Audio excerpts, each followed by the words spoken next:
Welcome, everyone. Public notice is given that the Smithfield City Council will meet in a regularly scheduled meeting at 96 South Main, Smithfield, Utah, Wednesday, May 13th, 2026. The meeting will begin at 6:02 p.m. I'd like to turn the time over to Jay Downs for the welcome pledge of allegiance and a thought or prayer. Everyone, please rise. I pledge allegiance to the flag of the United States of America and to the republic for which it stands, one nation under God, indivisible, with liberty and justice for all. I've asked Clay if he would give us a prayer. Our Father in heaven, we're thankful we could gather this evening and talk about issues within Smithfield City. We're thankful for everyone's thoughts and inspiration and messages to help us guide us on our decisions. We're truly thankful for all that we have in this valley and in this city, and we ask that as we talk about decisions tonight that we will have guidance as to how to be fair and equitable to all the citizens, and that we will be able to make the decision that is best for the city of Smithfield. And we ask these things and say these prayers in the name of Jesus Christ. Amen. Amen. Amen. Clay, thank you very much. Thank you. Appreciate it. Mayor? Thank you. Item number 1, approval of a city council meeting minutes from April 8th, 2026 and April 22nd, 2028. I'd entertain a motion.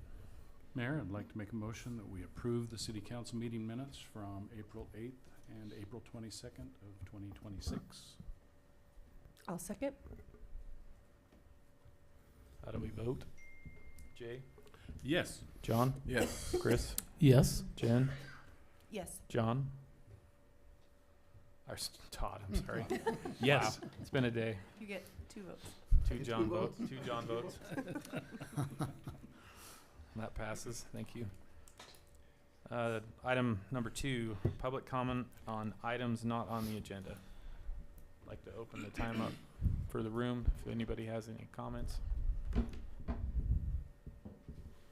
it's on the agenda, wait. You can wait then, and we can open it then too if you like. But if it's not on the agenda, you're welcome to bring anything up too. So. Might as well do it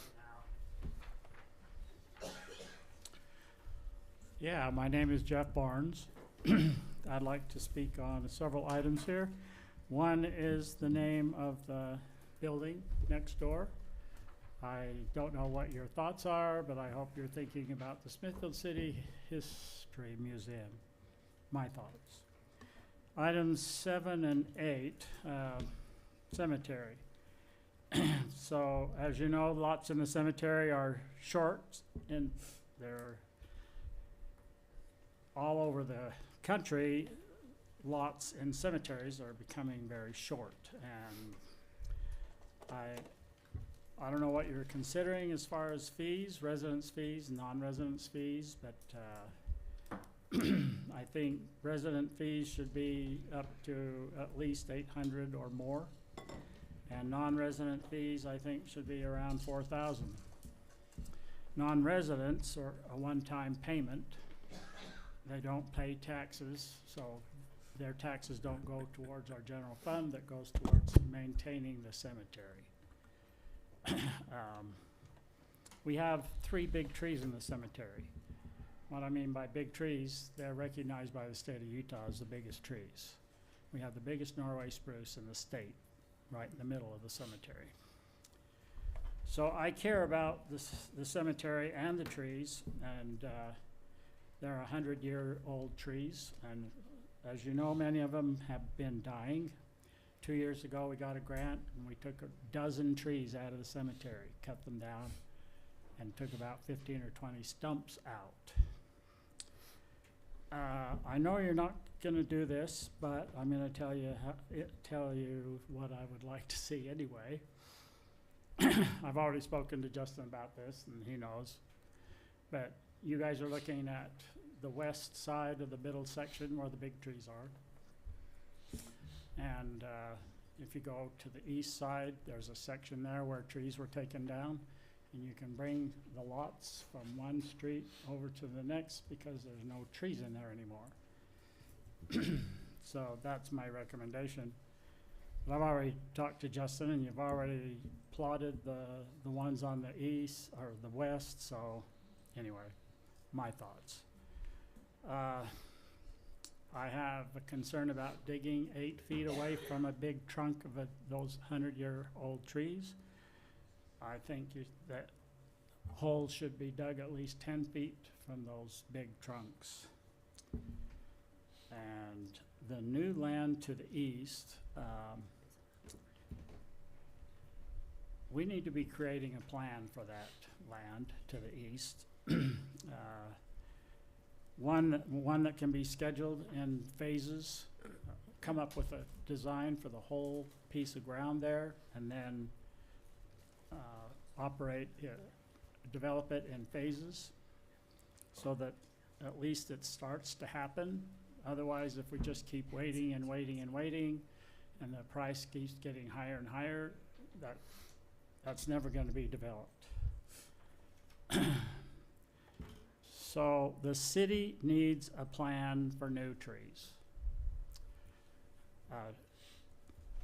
Like I say, we cut a lot of trees down, but we don't have a current plan for the future about planting any other trees in the cemetery. The day will come when the cemetery will have no trees. All of those big 100-year trees will be gone. There won't be any trees to replace them. So we need to have a plan for replacing trees. But just like people, the trees will eventually die. So as we look at planting more people in that cemetery, we need to consider planting more trees. Thank you. Thank you. Thanks, Jeff.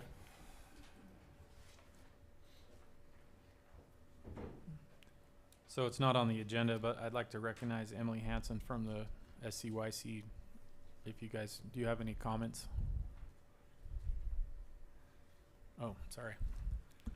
Carolee, Oh, no, you're fine. You go ahead, finish. go ahead. This is Carolee Stokes, and I'm up here to make some comments, concerns.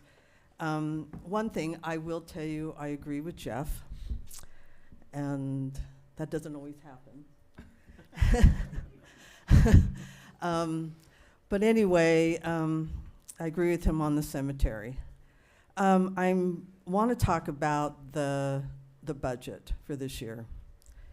Every year I sit in here and I listen to the budget thing, and Justin's stressed out over there when he talks about the budget and having enough money for everything.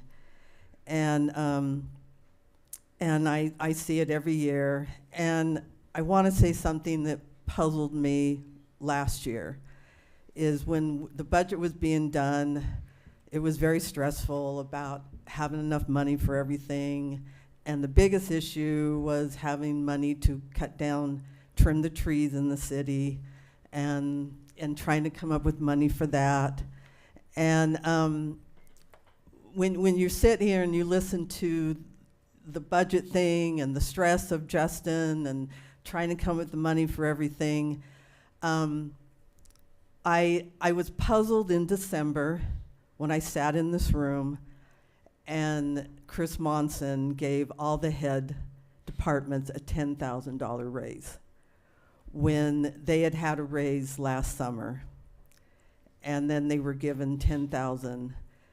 And I was puzzled and shocked because I thought they supposedly got some extra money to do that, but I was still shocked that the money went that way, and Chris Monson did that when we're short on money to do other things, and I didn't understand. I guess I want an explanation of why such a big raise, and when they'd gotten a raise, and then another raise is coming up this year, and they get a $10,000 raise, and with the budget so stressed, and I don't know, I sat in the room in December and just was shocked that that happened. And I don't know why it happened, and when money's supposed to be so tight. And so with the raises should be done by how well a person does their job. You know, everywhere I've worked, people get a raise for their performance and how well they do their job, and it's not like across the board. And raises need to be looked at that way, of how people are doing their job. And anyway, so that was my biggest thing tonight, was I wanted to talk about the raises and what was given to the head departments in December, which shocked me. And you know something? Most people in this town don't even know what's going on in here. Most people don't. I mean, if they sat in this room, and I'm going to say it again like I've said 100 times, I sit in this room every month, and you think I don't know what's going on. I don't go to private meetings and stuff, but all you have to do is sit in here and see and you know what's going on in between the lines of things. And so, like I said, most people in this town don't know what's going on. And a big part of them are renters. Renter people don't care what goes on. They're just here for a short time and they move on. But when I sit in this room, I do know what's going on. And some things puzzle me. And so, anyway, that's my concern and my comment on the budget. And there may be another month next month that I might come up. So anyway, thank you. Thank you, Caroline. Thanks, Carolee. We appreciate you being here every month. Okay. I'd like to turn the time over to Lily King and Emily Hanson from the Smithfield City Youth Council. Thank you for being here. No problem. Okay, so I'm Emily, and this past month we helped with the Health Days race. We were in the parade, and then we also had our closing social to close off this year of City Council. Yeah, and then coming up, we'll be helping at the 16th Crossing Trail Run. We'll be having our interviews for all the council members next year. And then after that, we're going to be taking a break till August, where we'll resume next year. So thank you, guys. Thank you. Thank you. Thank you. Appreciate all you do. Any other public comment?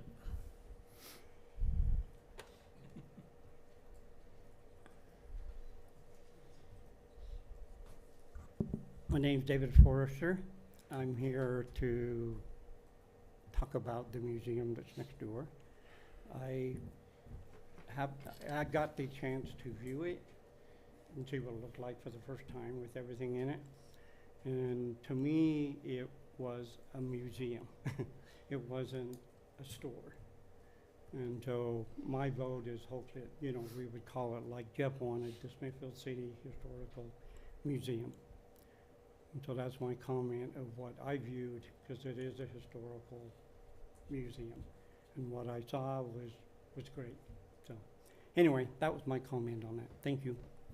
Thank Thanks, you. David. Thank you, David.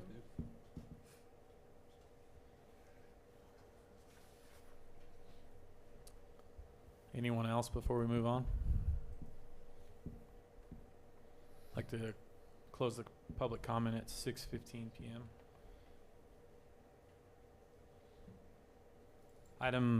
Agenda item number 3, discussion and possible vote on the general plan update. And I'd like to turn the time over to Quinn Dance and Allison Brecken from JUB.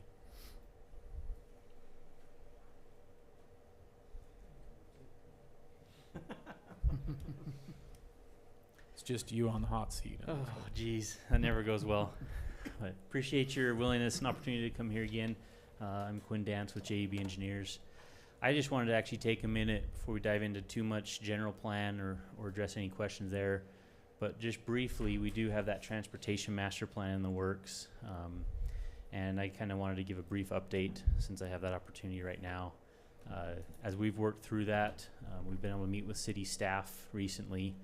And I wanted to kind of take a step back because we're willing to, and talk with Justin a little bit. I think there might be some value in once we get that to a good final draft, we can call it, to present here to the council. And what I wanted to share though first is, as we talk through, we've talked with general plan items for quite some time now. I did want to briefly mention, as we get into transportation master planning and any utility planning, it's a little bit different perspective. And just as by way of information, as we've been working through this transportation master plan, it's a lot more data driven. It's a lot more analysis of existing infrastructure and things like that. And we've had the opportunity through that transportation master plan to do traffic counts at various locations through the city, at various intersections, to kind of understand the traffic demand within Smithfield City. And then we've also taken the time to review adjacent plans. I mean, we all know the CMPO, the Cache Metropolitan Planning Organization, does some roadway planning and street planning as well. So we've taken into account all of those type of other plans out there to try and create a plan moving forward for Smithfield City. And so as we, like I said, in future meetings, whenever it's appropriate and we have the opportunity to come and present that transportation master plan, the real basis of that plan and even others, when you talk about culinary water, when you talk about storm drain master plans, anything like that, those are going to be a lot more technically based and a lot more on the data that we've been able to gather during the process.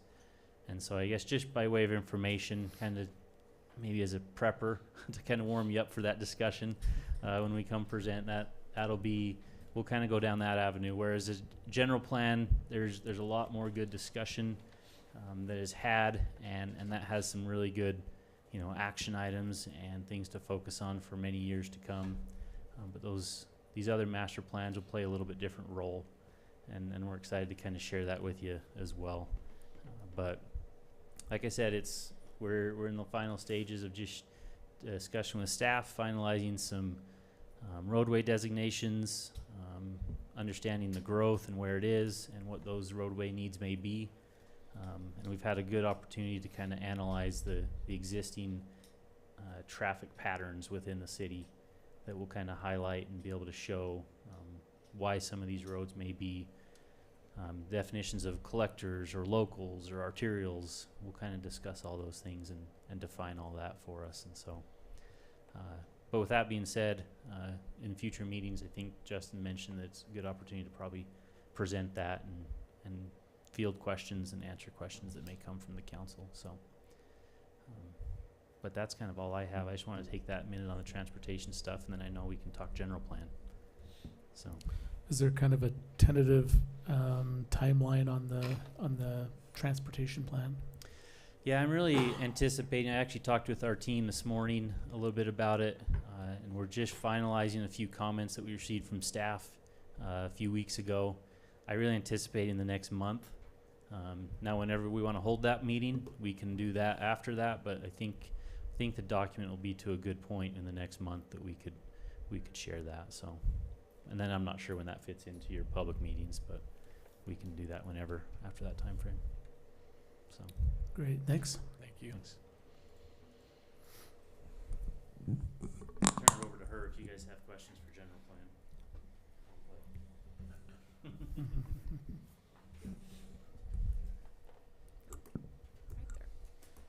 Yeah, so I'm here to answer any questions you may have had since the last time council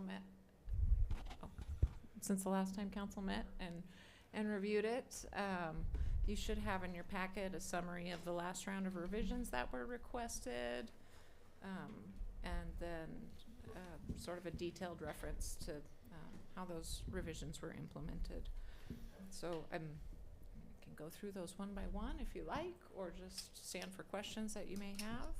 But please let me I don't know. have any questions. We're just very grateful for all the work. This has been a long Yes. haul, and we know a lot of hours have gone into this from city staff and from your firm and the council and the planning and zoning, and we're just really Advisory appreciative group. that we've got this to this stage. Yeah. I don't have any questions. In fact, I'm going to make a motion that we adopt the general plan update as is.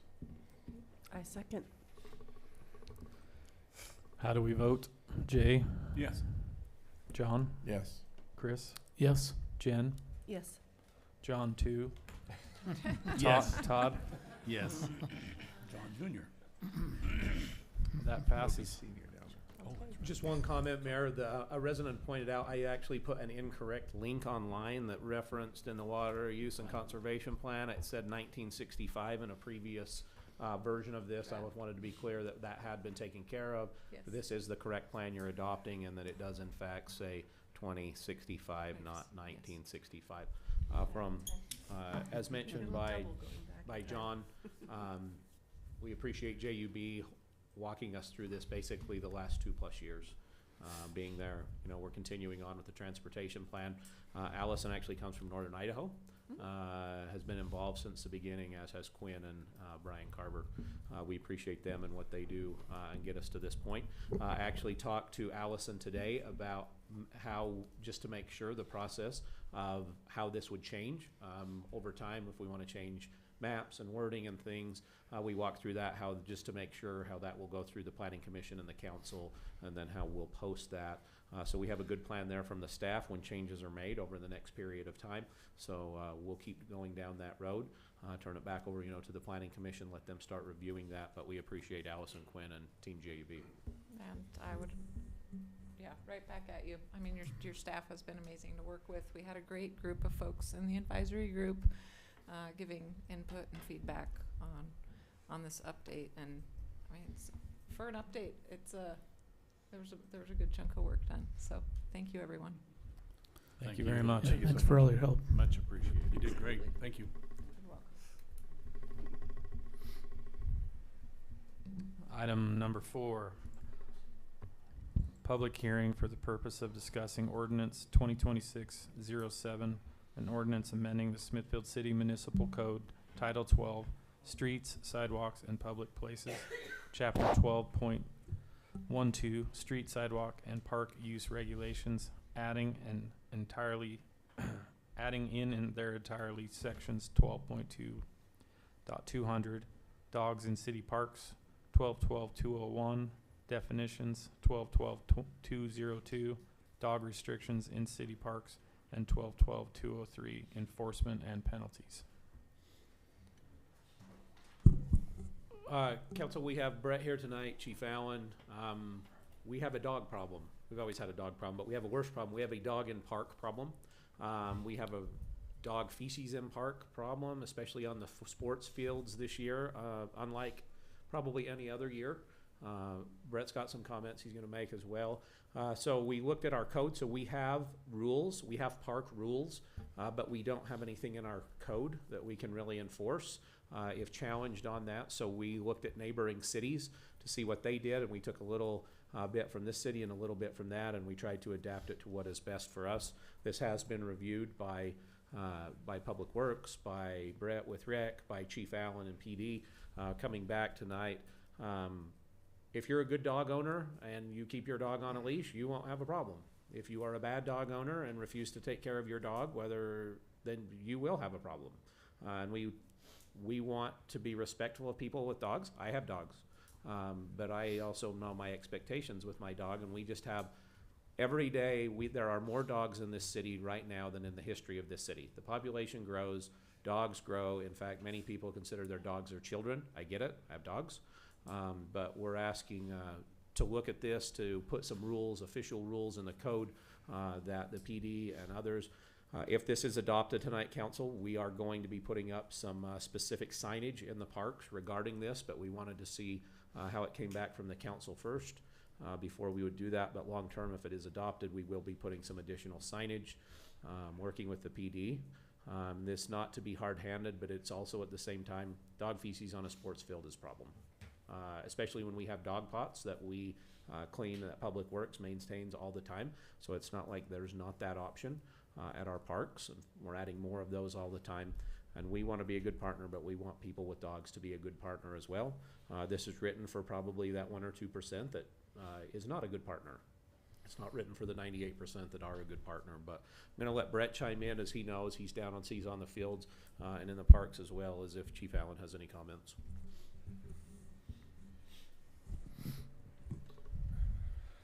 council, for looking at this, and thank you, Justin. I presented this to him, and he just kind of took it there for me and to help us in this situation. But we have noticed, I've never noticed a year like this year. I don't know, it seems like it just, since COVID, it just has, every year we're finding more and more dogs. And there are some very good owners of dogs. The ones that are walking the paths and are close to their dog, I mean, they'll let them off the leash occasionally, but they're close to them, and when they notice, you know, the dog doing their duty, they clean up. But we've also noticed a lot. We have, you know, we don't have a dog park in the city, but for some reason, the Blue Sox field, which we put so much effort into keeping it nice, it's got a fence all the way around it. And you can go down there quite often and just see people go inside that fence, let their dogs just roam, and just let them run free. And normally they're pretty big dogs. In those in those situations, they usually don't clean up because the dog goes clean out to center field, and they're not watching close enough to see it happen. They don't know exactly where it happened. They don't make the effort to go clean up, and we find it on our soccer fields, and we find it on our baseball fields. We're not alone. Nibley City approved a similar ordinance a couple years ago because they were having similar problems, and it's helped. It's hard for us, you know, without an ordinance when we see it happening, to go and tell them please not, when we don't have any signs or an ordinance to support that. And the idea would be not only have the sign, but have the ordinance number there so that we can refer to that. Like Justin said, it's probably only going to be 1 or 2% of the bad dog owners that this is going to affect. But I think this would really help in some of the problems that we're having.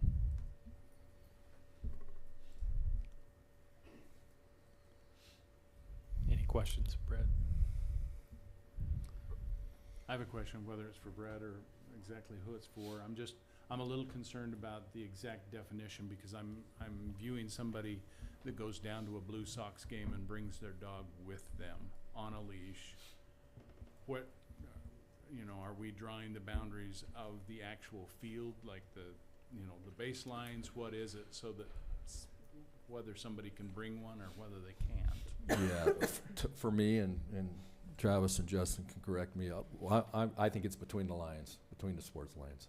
Okay. So if you're out on the path, or if you're even over by the concession stand and you're obeying the leash policy, then you're fine. But to turn them out on the Blue Sox field, or the Little League field, or the football field, or our softball fields, then that's in between those lines. I would think that's where this would apply.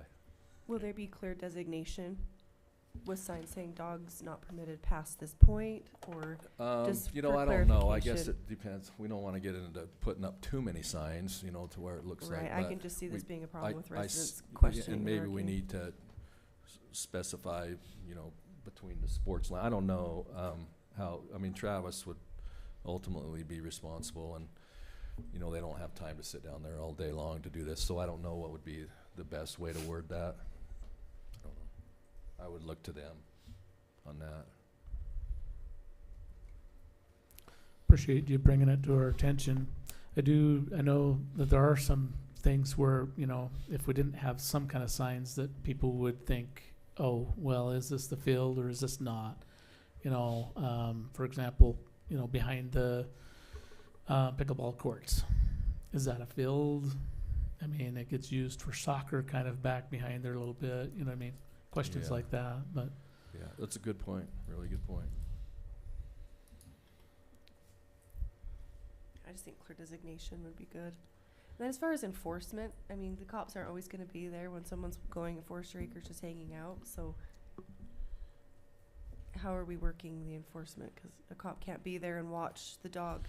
Yeah, they can't be there all the time. For us, we're down there a lot, Right. and so is my staff down there a lot. And so when they see those kind of things, it's a lot easier to go approach them and just say, hey, it's ordinance this number, and there is signs there, and in a very nice and respectful way, just say please. And it's easier for our staff, and I think that the citizens respond better when we can do that. If we don't have any signs or we don't have an ordinance, they just look at us like, well, show me the ordinance or show Yeah. me the rules. Yeah. Sounds like education's probably key Yeah. too, so. Right. I'd be concerned that I wouldn't want your staff to feel like they had to be law enforcement to really get after people. Like, that's not really what we're hiring our rec crew for. Yeah. And I wouldn't want them to feel the pressure to do that. They're not really trained to do that, right? Because that can turn into confrontation and problems. But I also recognize the value of educating residents about what. You know, and we would train them on exactly how to approach them. They are not law enforcement, but in a nice civil way, they could at least say, hey, these are our rules, and please abide by them. Most people respond pretty well to that, if we have something to back us.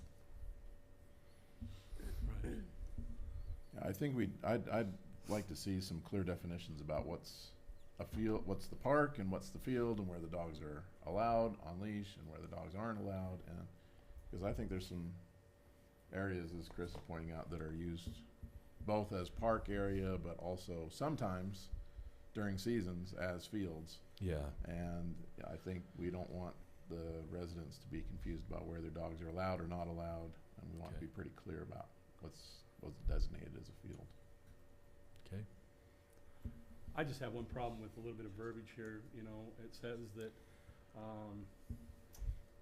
the city may establish designated off-leash areas as approved by the Public Works. Shouldn't it be like in cooperation with the Public Works, not the city council going to Public Works and saying, hey, can we have this off-leash here? It should be a cooperation. It's right there. Yeah. It's right where it says, right above 12.12.203. The city may establish designated off areas as approved by the Public Works. Should be in cooperation, shouldn't it? I don't know, it just might just be me. This might just be a small word, but Yeah, or if it even needs to be in there. you know what I mean? 'Cause it makes it sound like the council's going to city Public Works to have approval. It's like, well, Yeah, wait a minute. good point. And are you, maybe that's more thinking city staff versus city council? I don't know. It just says city. I'm not sure how the council would be involved in that. Okay. So Unless you want to be involved No. in that. So the discussion with Public Works was, they are in conjunction with the PD, in conjunction with rec, they're the ones taking care of them. It would be like gathering info from everyone, Okay. and then they would help designate those. It would not have to come back to the council, unless we had some questions or concerns, but, I guess it's that just was the intent. my terminology, the city, who's the city, what's the city? Is that the city staff? I mean, we could change that. We actually reword it. used that from another city. Yeah, I get it. We could change it easily to city staff. I think it'd help to Yeah. clarify it. One other question that I've got, you talk about how there could be designated off-leash areas. Do we have in mind a place where that would be? Like, do we actually have a place, or is that not even being thought about yet, but we would put it if we decided we wanted to? I don't know. Yeah, nothing in stone. I mean, we really haven't really discussed that. I'm sure everyone's thought about it, but we haven't gotten together and actually discussed that I'm aware of. And I think, Maybe. following up with Brett on that, if there was no support for this ordinance, there was no reason to continue developing anything else or buying signage or, Right. I mean, there's, in one subdivision long-term, there is a proposed dog park. Whether that comes to fruition or not, we'll see long-term how that plays out with that particular developer. So this is something for us to hopefully build on, because right now we have nothing to build on. I think is our biggest concern.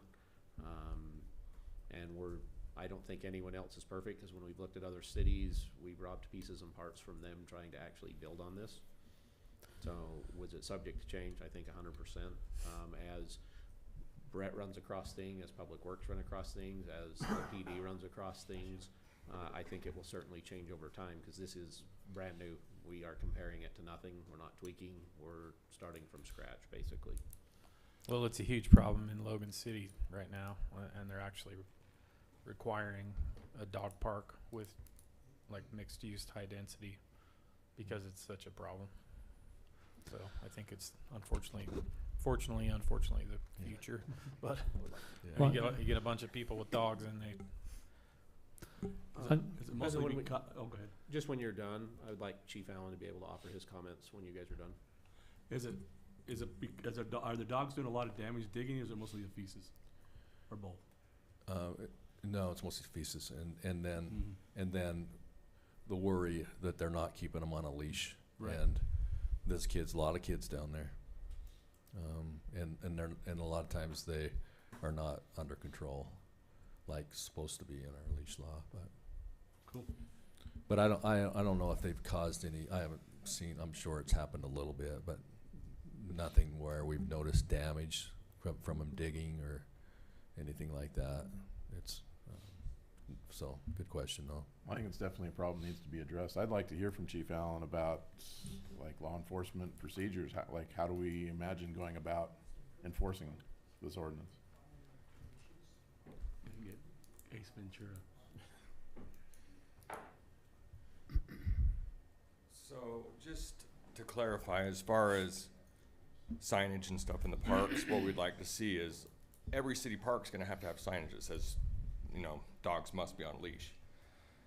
And they're not allowed, even if they're on a leash, on the sports field. That's the way that we define that, right? So you can take your dog to the park, but regardless, you can't take them onto the sports fields because of the damage they're causing.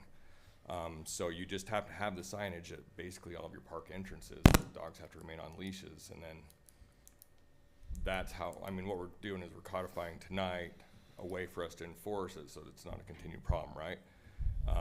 So as far as the enforcement aspect, like, we've got 10,000 other laws and ordinances we need to enforce. Like, if it's a problem and it's a continued problem, I'm hoping the Public Works will contact us if we're not down there, or Rec will contact us and we can address it with the people. And yes, like you said, it's all gonna be education. Like, we're not gonna go out and start issuing citations right off the bat. We're gonna start warning people first and give them or afford them the opportunity to, come in compliance before citations are ever issued. So it's not something we're gonna jump in and just hammer down, but it's also something that I feel like we're kind of reactionary to it. We're not going to be looking for it because, like I said, a lot of other laws and incidents are gonna trump the leash law.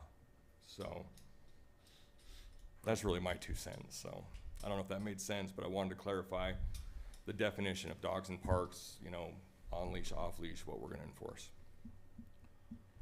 I would hope also, Brett, that if this does go into effect, that we really do a PR on the dog leash law and zone in and target in on the feces and the problems that it is causing, and we're actually doing a PR and education from the rec department and the city, so that citizens would really.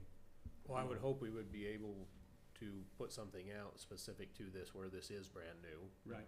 And we have talked to Chief Allen, talked to Brett. We would hope there would be a lot of education. I would hope we're not issuing a citation until someone just continue to be an offender. Like everything else. Like at some point, we need the ability to do something because some will never comply. Is it your first time? No, they're not going to get a ticket. They're going to get talked to by various different people throughout the city. Yeah, I think most people are really good, as Brett stated. Probably 90% of the offenders will turn around and be good and go, I didn't know, or okay, great. We're after that very small percentage, unfortunately. Like every other ordinance that was ever written, it was written for one person, not 100 or 99, right? I would just like to do a PR. And I look at like the definition. I think when you start talking sports fields and stuff, that's really hard because if you're outside of the lines, like if I'm thinking like on a football field, a soccer field, I'm going to stand on the sidelines. I don't want dog poop on the sideline. It can't be on the playing field. So I think that's going to be a signage thing, right? Like where we're going to define where that needs to be, and it's going to be every location's going to be different. I mean, I look at the Blue Sox diamond; they shouldn't be inside the fence, exactly, right? Mm-hmm. But the Little League football field, or what used to be, or the soccer field, we're going to have to put some outside of that boundary because we don't want them on the sideline. But we want people to walk through that area. So I think, is it trial and error? Moving signs, probably so, 100%. But I think we're just trying to come up with something to start with, knowing, is this probably going to be tweaked? Absolutely. I just, like everything else we do, like we would start, we would see what are we experiencing. Police would say, here's some flaws, or here's where we're at. You know, Public Works, Rec, and what you hear, you're gonna know. But yes, a PR campaign, very helpful, very needed.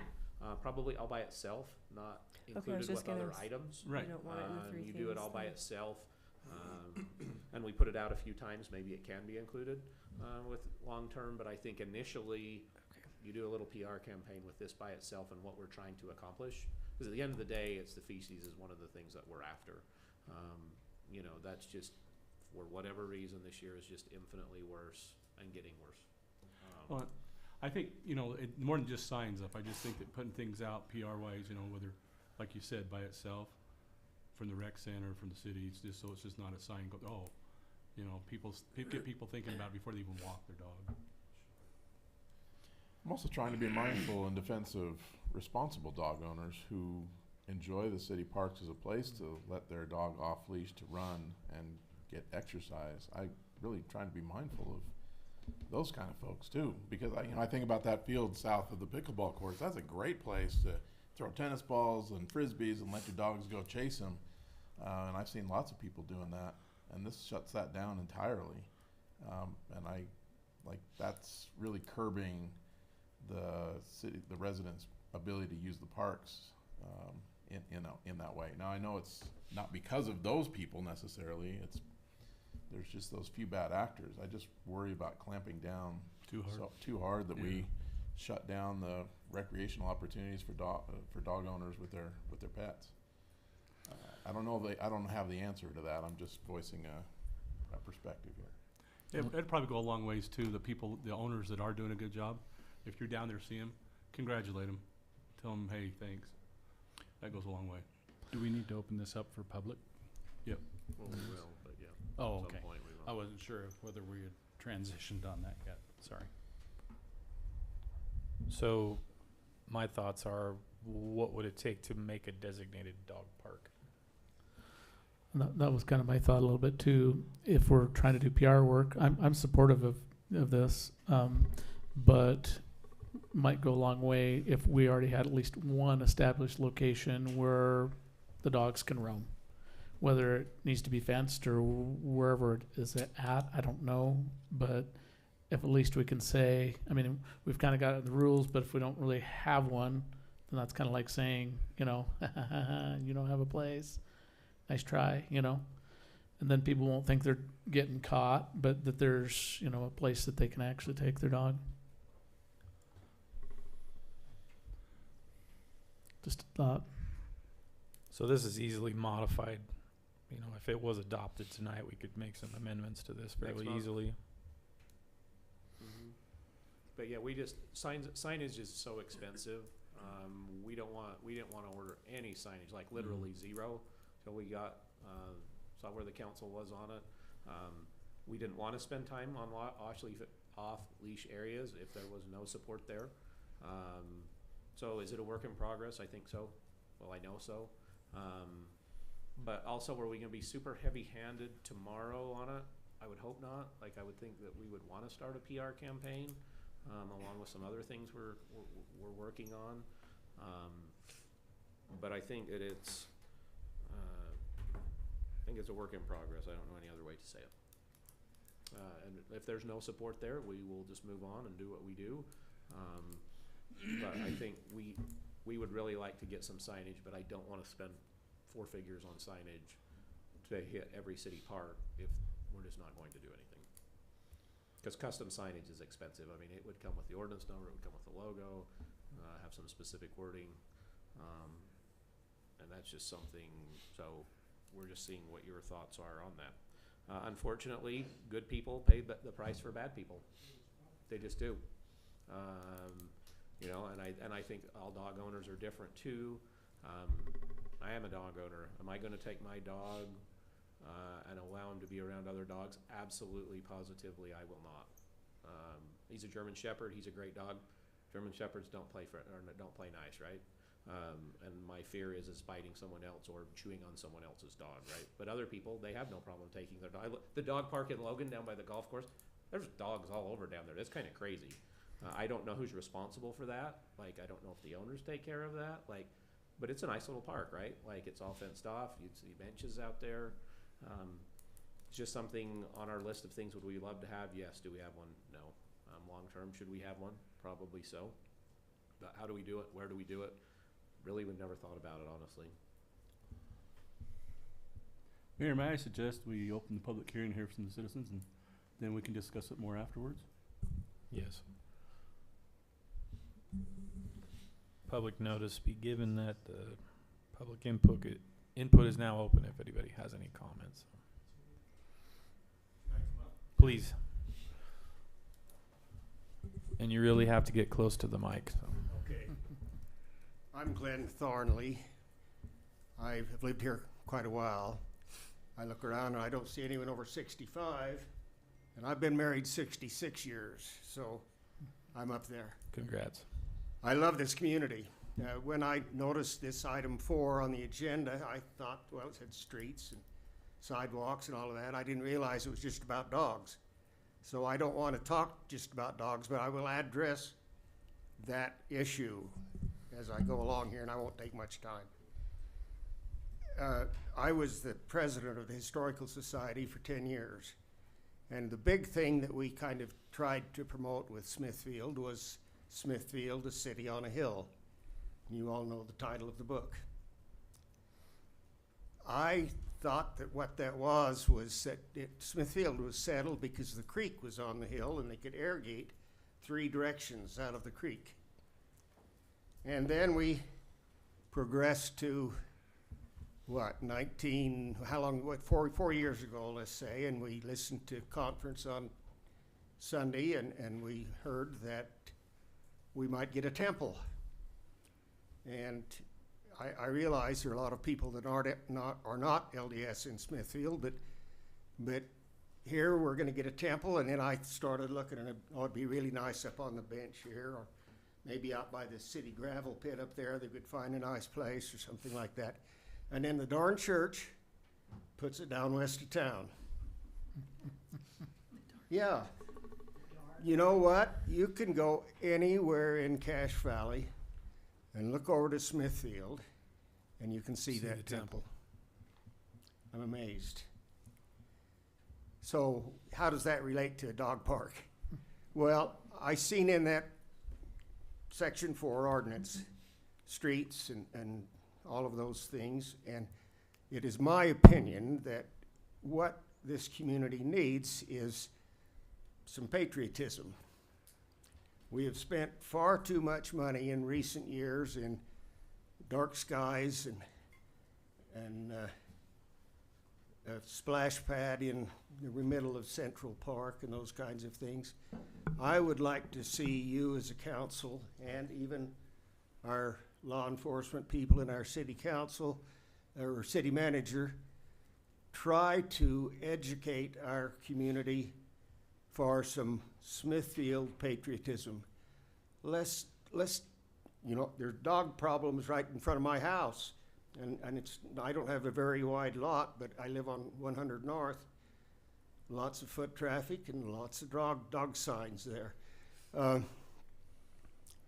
I think that by this very good thing that you have where the letters that you put in the city, well, it comes in the city newsletters and it comes in other publications and that as well. That kind of thing, talking about patriotism, and maybe that's not the right word, but citizenship maybe is the right word, something like that. Darn, we need to do something about a lot of things. I walk around town or drive around town. We have a lot of people now that are trying to save the Great Salt Lake by not watering their lawns at all, nor are they even mowing them. And with that temple coming up, and I know that we're not all religious, and maybe some people don't care about it, but I would really like to see our community clean up our streets. Down 100 North, down Center Street, all over, really. I think we need to be proud of our Forester Acres Park, and we need to care for it. But all of the city streets, all of the city parks have a small part of that same dog problem. And darn, I don't know what we can do. I've often felt like maybe the city could write letters to some of those people that don't take care of their yards. I mean, I have one down on the other side of the block from me that's a nice guy and nice kids and everything like that, but it's a damn mess. And it needs to be cleaned up. And I don't know how we can do that. I guess people have a freedom to do what they want with their own property, but we as a community, I think, need to put a lot of effort into the psyche of being good citizens. Thank you. Thank you. Thank you, Glenn. Thanks, Glenn.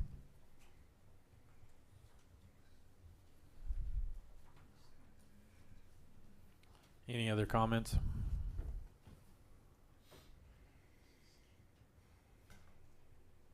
I'd like to close the public comment section at 6:51.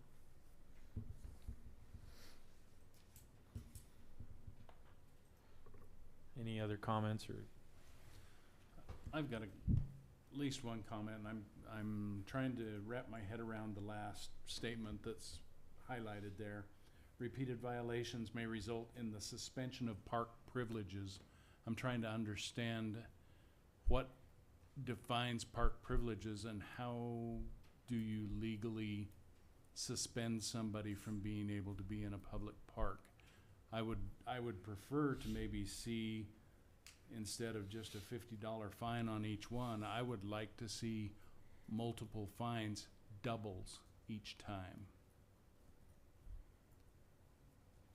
I'm trying to figure, I can't imagine how you can suspend somebody from the park, but I'm trying to wrap my head around that one. I don't know what everybody else's thought is. Well, that'd be a great deterrent. I mean, myself, I know I couldn't afford multiple violations, even at the same amount each time. Seems like it would impact pretty quick, but, maybe we could do that within the signs to where I would assume that we're going to indicate the fine or the penalty. Yeah. And, we could put a minimum of $50, for each offense. But if in fact we get into a situation where we have somebody that is an habitual offender, that might get their interest quicker. Maybe it's not necessary on that. But if there's some explanation on the suspension of park privileges, I'd appreciate that. In reality, we should probably axe that sentence in its entirety at this point, and circle that if that would be something we wanted to do long term if it became a problem. And then you could amend it if you wanted to say a second offense and thereafter would be $100. Yeah. So, Yeah. First offense is $50. Repeat violations would be $100 per violation. I think we would probably, if that's something you would support, we could easily amend that tonight to that. Yeah, But we probably, if we're going to adopt it, we should remove that last sentence. I agree. I And think I like let's- the idea of doubling it. Let's just strike the last two sentences and then add, do we want to increase or have multiple $50 violations? I think this next to the last one is actually appropriate to make sure that they understand that it is a separate offense. But then every adding time. what it would be, Yeah, like the amount. right. I thought you were saying to strike the second statement as well, and No. if we edit that, yeah, I agree. Yeah.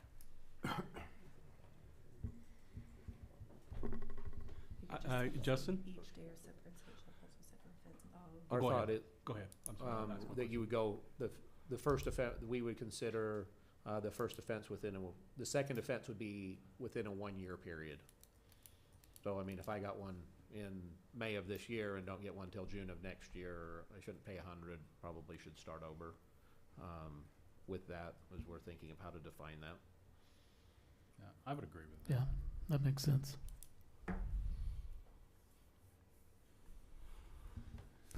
I'm still having some hesitation on two counts. One, the field versus no field designation. Because if you start counting all the areas that get used at any point as fields at Forester Acres, you're left with very small sections of lawn that aren't ever fields.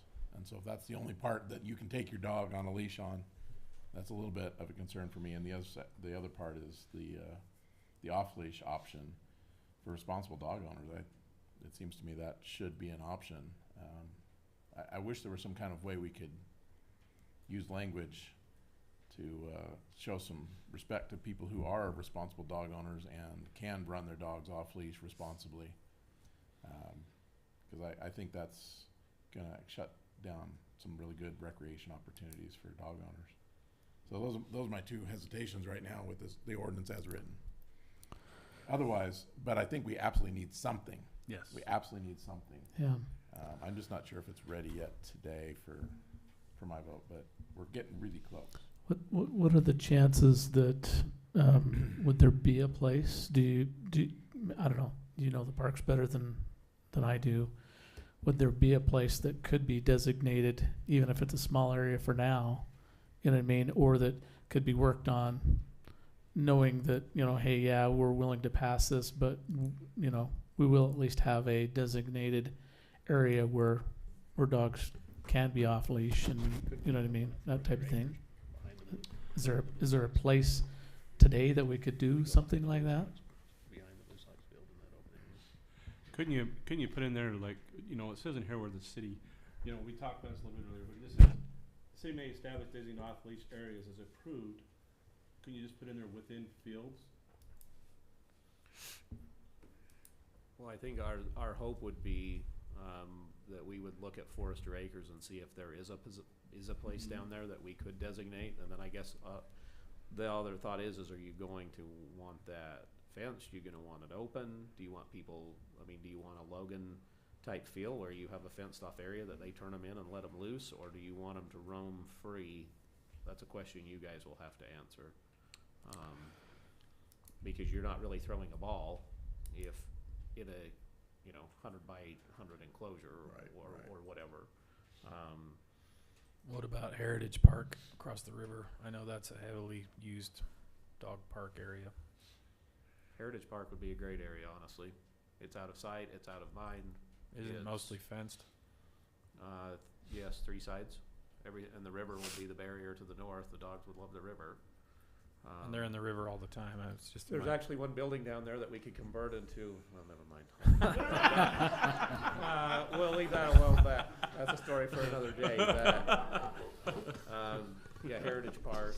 You're gonna say a dog kennel? Just really quick. Good thoughts. And this is going to make this whole thing better. So thank you for studying it and talking about. I think the sports thing. I think we can. I've read other ordinances, and they're very specific sports fields that are currently painted for sports fields. So in the instance of sometimes those fields are painted soccer fields, right? If they're painted soccer fields, you don't go on there.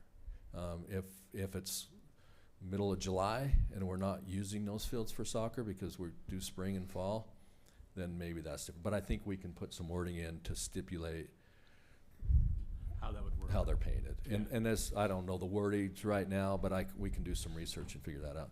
As far as the off-leash stuff, I don't know if that's in public areas, if that's something we want to open up, because I've always thought dog owners in public had to have their dogs on a leash. I'm not the rule maker there, and I don't know if that's good or bad, and I don't know what the liability of that is. I get what you're saying. You could say simply just or when designated as a soccer field, something like that, and the ordinance would help it out. You can put painted or fenced. Yeah. So I guess the question is this ready to be voted on tonight or not? If we're going to be adding some of this verbiage to it, maybe we got to table it and bring it back next. I can tell you your changes if you want to go or if you don't and want to see them in writing. Isn't there a state ordinance that there has to be leash, like it's a leash law, like citywide, statewide? Is it all municipality specific? I'm I'm not aware of one.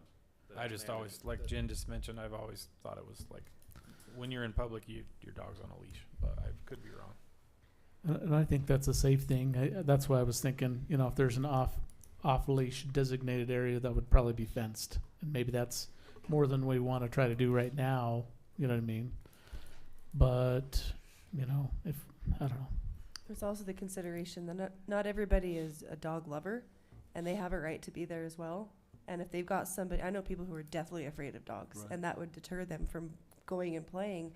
Even if the dog is so far where you can barely see it, if they know a dog is there, they won't go, and I feel like they have a right to be there as well. Or if there's an allergy, or whatever the case may be. My other thought is, we're spending a lot of time and money keeping up these grounds, and if people are not cleaning up after their dogs, what is it doing to the grass? And those of us who pay for rec sports, they're gonna go and look and see dead grass everywhere, and it's frustrating. They put so much time and effort into this, and I just think, I wish we could hold everybody responsible and accountable and know that they're going to clean up and take care of their dogs. But I've seen a lot of disrespectful dog owners that don't care. It's unfortunate that these have to happen because of those people, but there is that fine line. It's hard. Because there are those responsible dog owners who are just 100%. fine, cause no problems. It's a hard call to make. Yeah, that's a good point. I 100% agree we need the cleanup feces law, like that for sure needs to be in there. My preference is that we just don't address the leash versus no leash kind of thing and let people use their best judgment. It'd You be would nice hope if- so, if they know their Well, dog we needs know, to right? be on I a know, leash, but- yeah. I mean, when I was a dog owner, I knew when to have my dog on a leash and when Right. not to, right? I Right. knew if there were people around, Right. I need to have that dog on a leash. But if there weren't, then I felt like this is a good opportunity for my dog Right. and me. But yeah, I don't know if we can have an ordinance and not always enforce it, or if we can have some softer language in there about leash usage, or just Well, kind of. If we adopt it, then we need to follow it, is the Well, I thing. know, that's what I'm So saying. it's, I'm not sure if I'm I don't right. know, I think I'm just sensitive to it. We had to put a dog down for attacking a girl, and it's part of being a dog owner. It's just, you Just- don't know what they're gonna do. You can't Yeah. ever know what they're gonna do. Part of the problem is if we wait, we're already moving into the summer. It's already going to become think more we of a need to problem. adopt it So I would feel good about trying to adopt something, but modifying the verbiage to get what we want that everybody would be happy with. Let me take a stab if that's what you want to do, if you're good with that. So That's- let's go to enforcement and penalties. We would remove the last sentence, repeated violations may result. We would remove that. Do we agree? Yes. Then we would say, any person who violates any provision of this ordinance shall be subject to a civil fine of $50 for the first offense.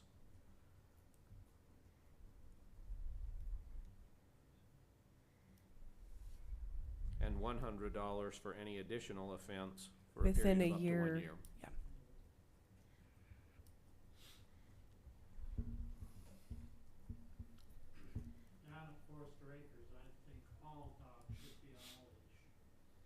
And then if you went Yeah, I up just in think no it's- person shall allow a dog to, number one, enter or be present on any designated, painted or fenced sports field. Yeah. That sounds good. And then the sentence below that, rather than just the city, we would put the city staff. Mm-hmm. Yeah, Sounds good. I like it.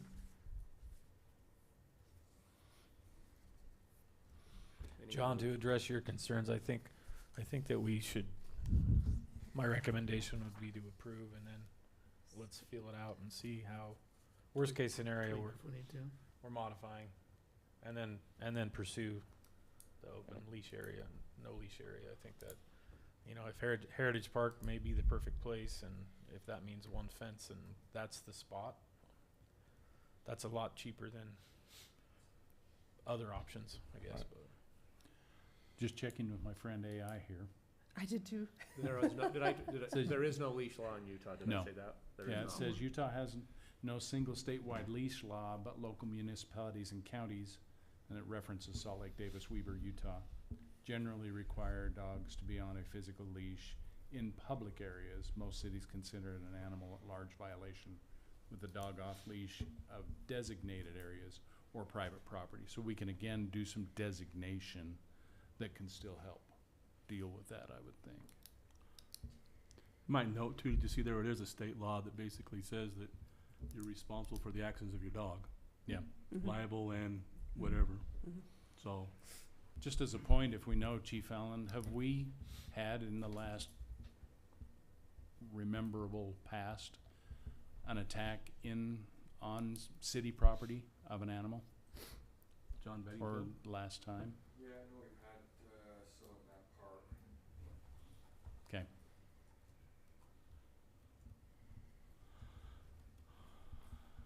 I just know it wasn't in Smithfield, but we went to my daughter's field trip at Ryan's Park in River Heights, and there was a dog, and the kids, they were kindergartners, they were nervous. I don't know where the dog owner was, but they were really nervous, and I just thought that impedes these kids' right to be at the park because the dog is here, and some of them were hesitant to even go close, and anyway, it's hard. He was out on a cruise. it was a He big was old- fine, he seemed fine, but the Gold- kids golden don't know retriever. that, right? Yeah. I think what Mayor said, John's concerns too, I think where the city staff and public works can designate some areas that will help with alleviate Yeah. that as well. Right. Yep. And I do like the way you identify if the soccer field's being used, painted, if not. But again, I can't emphasize enough, it's gonna be a lot of education to the public and a big PR push. Well, and I think once people realize that we're serious, this is a problem. And I do think we need to designate an area where they can go. I think Mhm. that would be very, very helpful. There is a small area behind Firestone. It's small. You can't really throw a Yeah. ball a whole lot, but there Yeah. is that spot. I think it needs to be a But there reasonable needs to be, size. right. Are we ready to move on this? I would entertain a motion.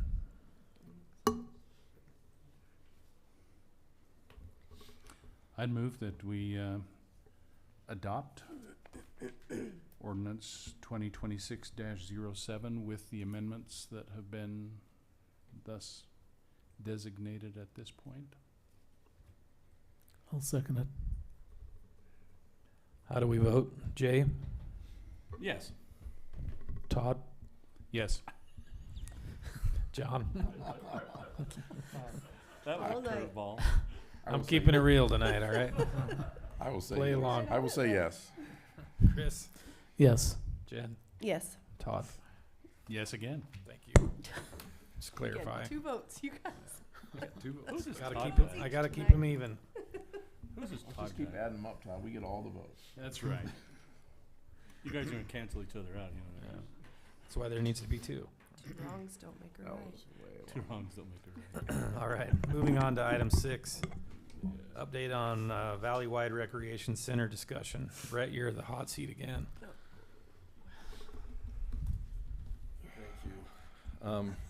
First of all, while I have the mic, I just wanted to express our appreciation for your involvement in Health Days and the America 250 that's been going on for several months. It started with the turkey trot, which has been wonderful, I think, but also a lot of work, and I know that you guys have put in a lot of extra time in being to those events and participating, so we appreciate your support there.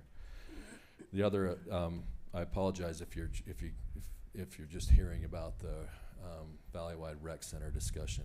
It's kind of been a boomerang for us, and I'll explain why. It just kind of transpired in the last 3 weeks, basically, where we've kind of become interested and involved. But let me just go back to how it all started.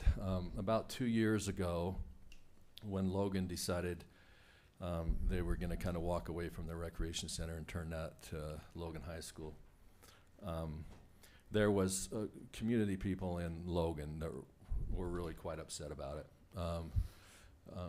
Some moms in particular that really kind of took the lead, that didn't want it to go, and to try to find out some other options along the way. They approached several cities, especially those cities that already had recreation in their cities, and got everybody together and said, hey, what can we do? Do we want to do a valley-wide one? What can we do? One interest, and they did a lot of studies. We all provided them information on our numbers and those kind of things. They also involved VCBO, who's an architectural firm in Salt Lake City, who designs a lot of recreation centers, probably most of the ones that you find in Utah. We initially went to these meetings because obviously there was some interest, but we were kind of like, why would we want to participate in this? We've already built our rec center. 28 years ago, as a bond was approved, and 26 years ago, as ours opened. It was bonded for. Our citizens have already paid for it. Why would we want to support something that might ultimately hurt us and have our citizens have to pay again for something that's not in our city? That's kind of the stance that we took, and we kind of took the back seat because they knew where we stood, and that's kind of how we went about it to begin with. From that first committee, they decided to form a smaller committee that was designated. A couple representatives from North Logan, Nibley, and a few citizens from around the valley were part of that. John David Jorgensen, who's such a great guy, represented Smithfield.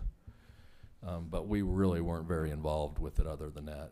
John David and I talked a little bit, but that's kind of how it transpired. They then went to the county council and got $75,000 from RAPS money to do a study. And they did a study. I've got all kinds of numbers, but I'm not going to bore you with those tonight because this could go on forever if we really wanted to talk about it. But bottom line was, yes, there is a need. There is a need in the valley. We're in good position in Smithfield, probably the best position of any city in the county right now with as far as recreation facilities go. It came back, if you look at the national numbers with the population of Cache County, really there probably should be 2.5 rec centers in Cache County.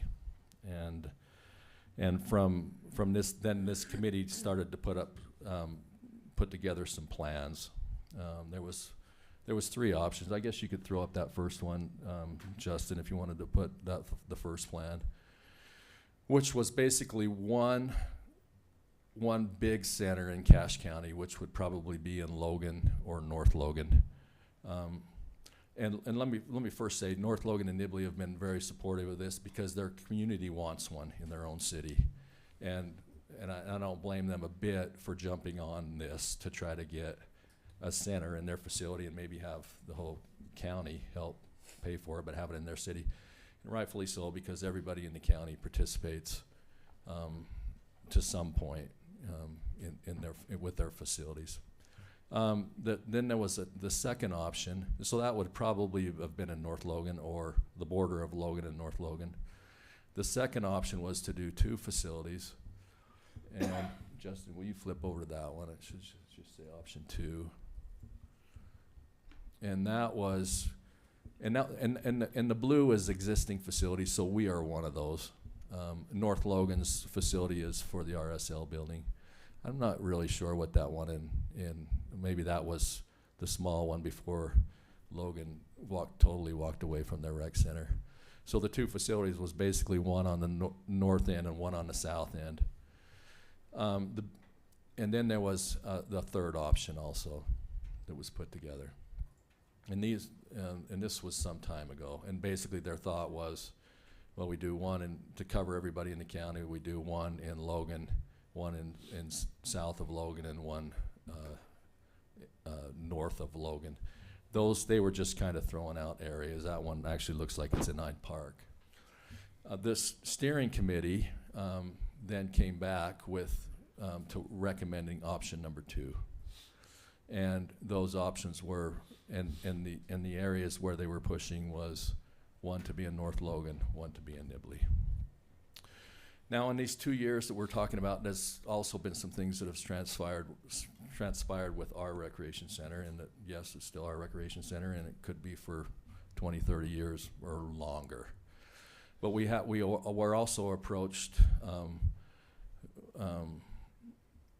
by the school district, where, and they've brought this up in the past 10 years, and we've always said, well, let's sit down and let's appraise the building, and if you want to buy us out, you can buy us out. And there really was never any interest in that from them. However, about a year ago, I think it was, when the superintendent invited Justin and I and Mayor Monson at the time, where they really wanted to explore this idea, and have since actually gone out and got an appraisal, which we haven't seen the numbers on yet. So we're kind of in a position of, do we want to be involved with this or not be involved with this? So I'm going to fast forward to what happened about 3 weeks ago. I was not part of the steering committee. I attended the meeting. A friend kind of filled me in on what was going to be proposed. The steering committee proposed the 2 rec centers, basically one in North Logan, one in Nibley. Nothing set in stone, but that's the way it was going. Towards the end of the meeting, even though I wasn't part of the steering committee, and George Staines was there, was very supportive of Smithfield. He couldn't have been nicer in what he said. But I just said, you know, I think this puts Smithfield in a difficult position. We, if we can't opt out of the bond altogether, then if this gets approved, then our citizens are going to be helping to pay for 2 recreation centers that are going to hurt us, right? One in North Logan, one in Nibley.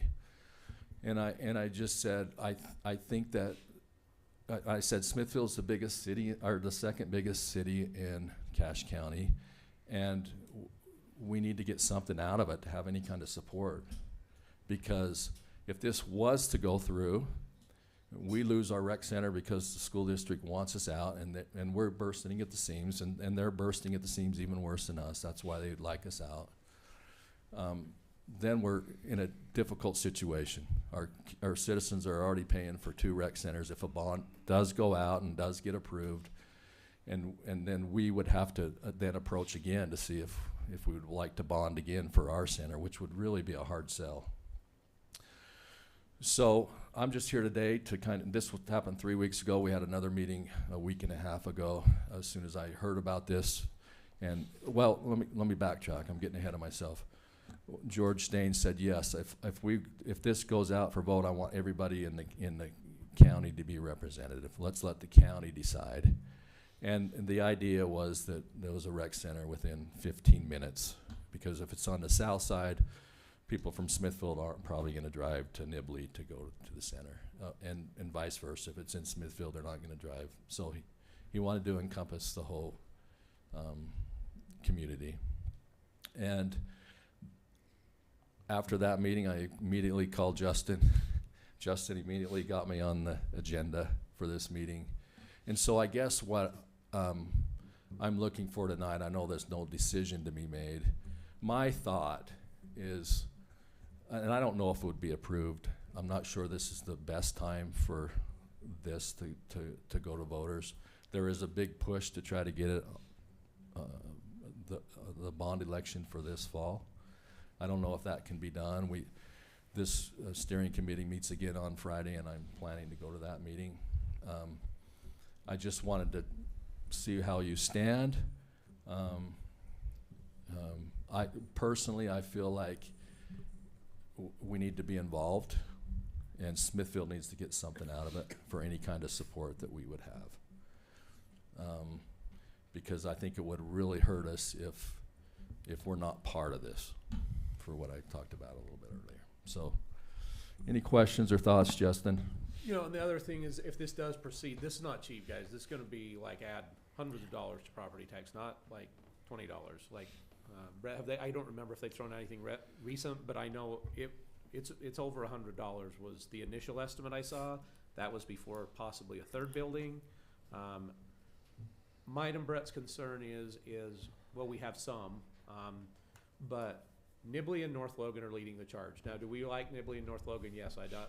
What I'm going to say is not trying to be disrespectful to any council, mayor, or city. They're wanting to they were leading the charge to do this on their own before this came up. Now, smart business is absolutely, if someone else will pay for your building and keep it in your city, what a win for them. I would do exactly what they're doing, 100%. But I have concerns that there's no guarantee that we get anything in Smithfield if it's that third building. Another major concern I have is just because you build a building, who's operating it? Who's controlling it? Who's paying the wages? Who's going there? Like, I think this is so much in its infancy. I feel like, I don't want to, Brett will chime in. I feel like it's so early, we don't have enough good info. But at the same time, we don't want to lose out, because if it's out there, so it's like this really, there's a bond, but who's really in charge? Who's going to oversee it? Nibley, my understanding is they are full steam ahead. They did a study this study for them and them only. They were ready to roll. Like, they are good to go. They're watching.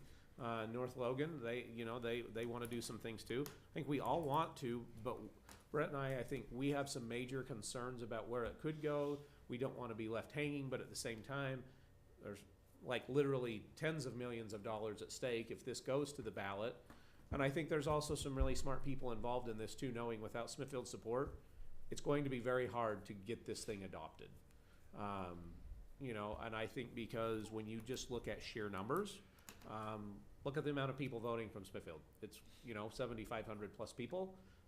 Take the whole rest of the north end of the valley, they don't equal 7,500 people. Like, Smithfield's very important to this, but man, we're really concerned, about, are we going to be left hanging, or, the residents of Smithfield have paid for this over 20 years, right? So we're just like, we wanted you to be aware. We want you to know what's out there. We also, it's really hard to come tonight and not give you definitive numbers and go, they're doing 3 buildings. It's X amount of dollars. The cost is going to be this. Guys, where do you stand? But we also don't want you to go, you guys never told us anything, because it's really morphed in 3 weeks, Brett, 4 weeks. Yeah. It's gone from kind of just out there to now there's a sense of urgency that they want to get it on the ballot.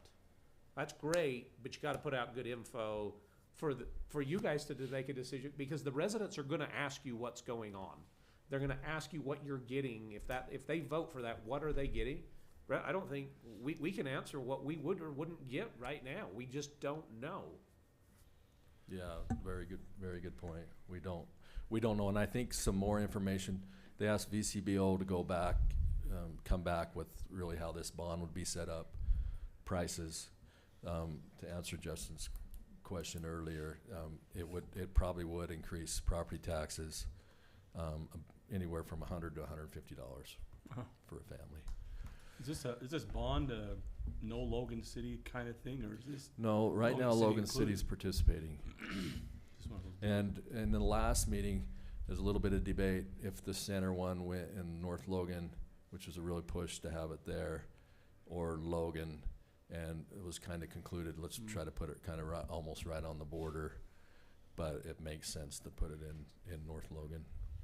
Seems like we've got a really well-developed, well-established, well-running rec program here already. It's paid for. I'm trying to imagine what possible benefits we would experience as a city, or our residents would experience by participating instead in a regional rec program or regional rec facility instead. Yeah, it's almost. I don't think any. It's almost how much could we lose, the negative versus the positive, and I think it could be really negative for us if there was 2 and one was in North Logan and one was in Nibley and we didn't get anything out of it.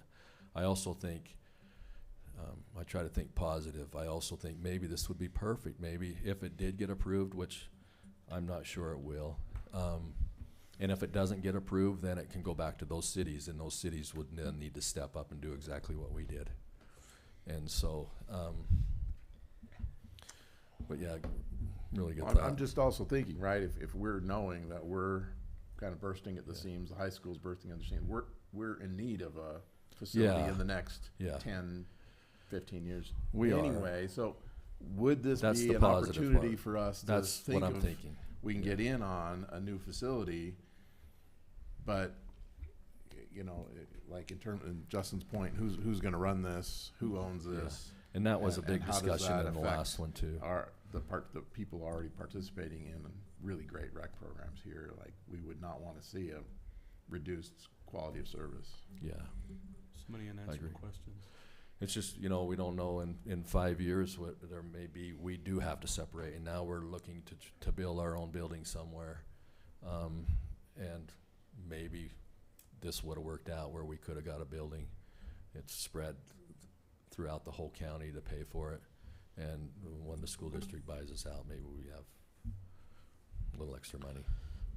What's our current relationship? I shouldn't say that. What's our current binding contract with the school district? Could they force us out? You know what I mean, from being there? They couldn't necessarily do that, could they? You know, I don't. That Justin could probably answer this better than I can, but I do know that there's a big push. You know, there's some House bills that have come out, especially the security measures that have been recently been approved. So we are mixing citizens with students. We have to be very, very careful there. And so I think that's kind of how, if we get pushed out, that's how it's going to happen. I don't know. Yeah, there's the school security thing. That's one whole thing. There's another one too, is simply them buying us out, right? Like what they're going to want to write a check for versus what we're going to demand in return, I think are not going to be anywhere near the same. Do we know we're bursting at the seams? Do we know we need to do something else? Yes. How that's going to play out long term? Have we really had a negotiation or anything with the Rex or with the school district? We haven't. We've not got that far. One of my fears with the bond issue is if we are building 3, what happens when buildings 1 and 2 run over and there's no money for building 3? Not that I've ever seen that happen with the schools, but but that's another fear. But also we're out of room at the school district. So I think from a rec standpoint for the city, a lot of it hinges on what happens with the bond and where that goes. Because if nothing at all happens there, then we have to have start having some really serious discussions with the school district of where we want to go, because we're already there. If the bond and stuff comes together, then that totally, I think, changes the directory of where we may or may not go and who's paying for it. So right now we're in this weird transition of we can't do anything or really even discuss anything because we simply don't know, and it's hard. Yeah, it seems to me that we might have some influence on whether that bond passes or not based on the city's stand on, is this a good plan or is this a bad plan for the very city? Much so. And so to me, I would love to see, between Brett and Justin, the council, I'd like to see us come up with what do we think is the kind of best way forward. And if that is in support of the bond, then let's campaign for the bond. And if it's in opposition to the bond, then let's campaign against the bond. I think we have a lot of say in how that rolls, but I would like a sense of what do we think is best for the city in terms of the next 10 to 20 years for our rec programs and our citizens here. My personal feeling is if we get something out of it, then I would feel like we should support it. If we're not involved, then definitely we wouldn't support it. That's just my opinion. I know you're on the spot right now, but do you have any scope as to what unincorporated and other municipalities support our rec that we could potentially lose? What other municipalities support our rec? Oh, like gosh. If that facility is built in North Logan. Yeah, is there numbers or any way that you could come back and say, out of Smithfield, the citizens are, I've seen a couple studies and surveys that how much support Smithfield does provide to our own rec department, and it's the numbers are actually really good, but how much would we actually lose? Like if that facility was built tomorrow, how is it going to hurt us? I guess do you have any scope of that?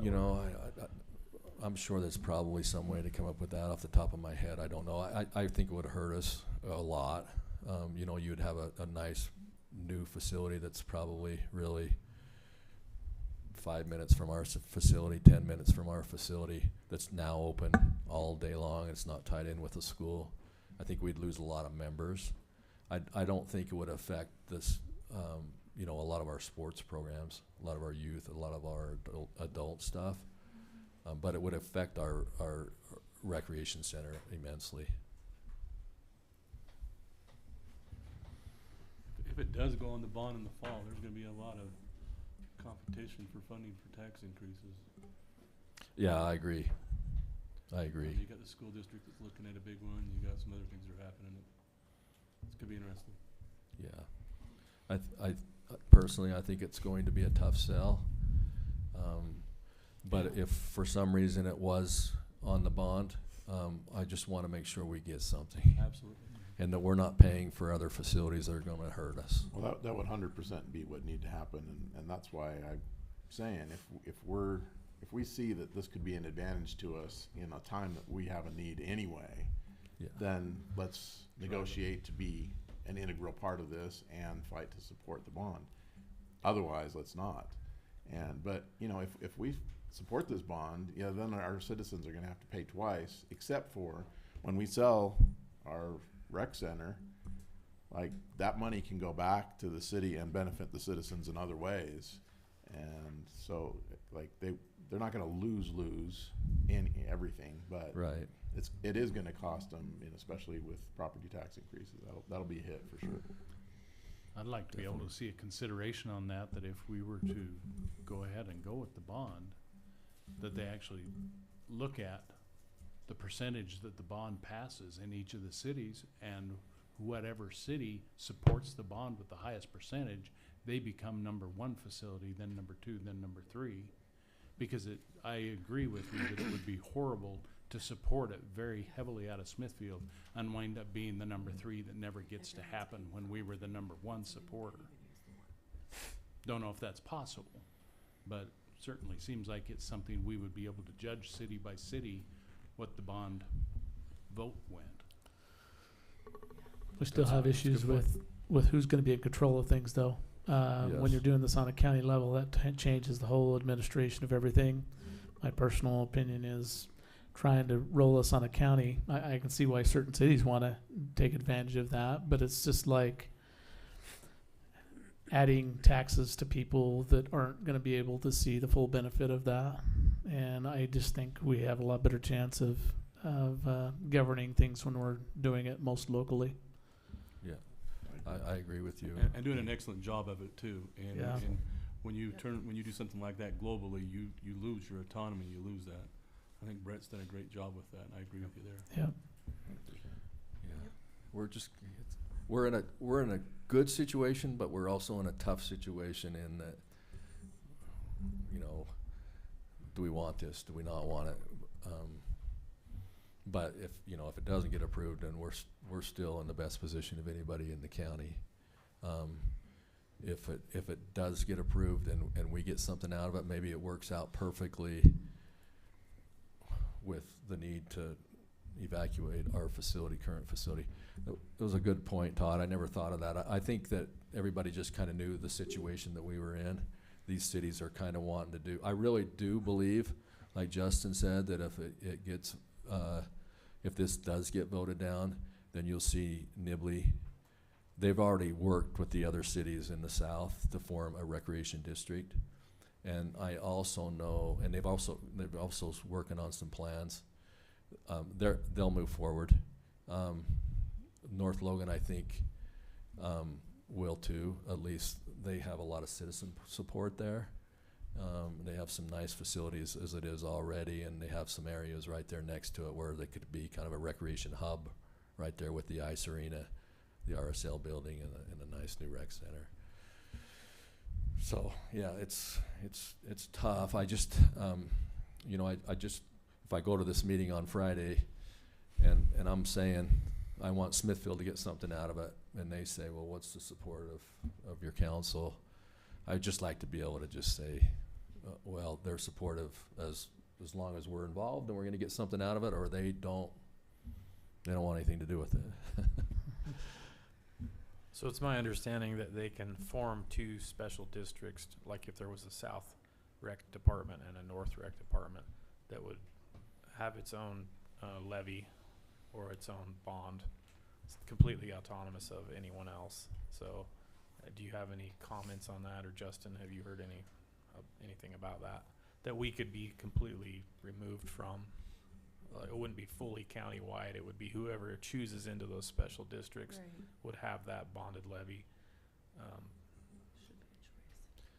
And I think, I think that in reality, that's the best plan. Look at Nibley. Like, if they truly have support from their neighboring cities, that's who should do it, right? Right.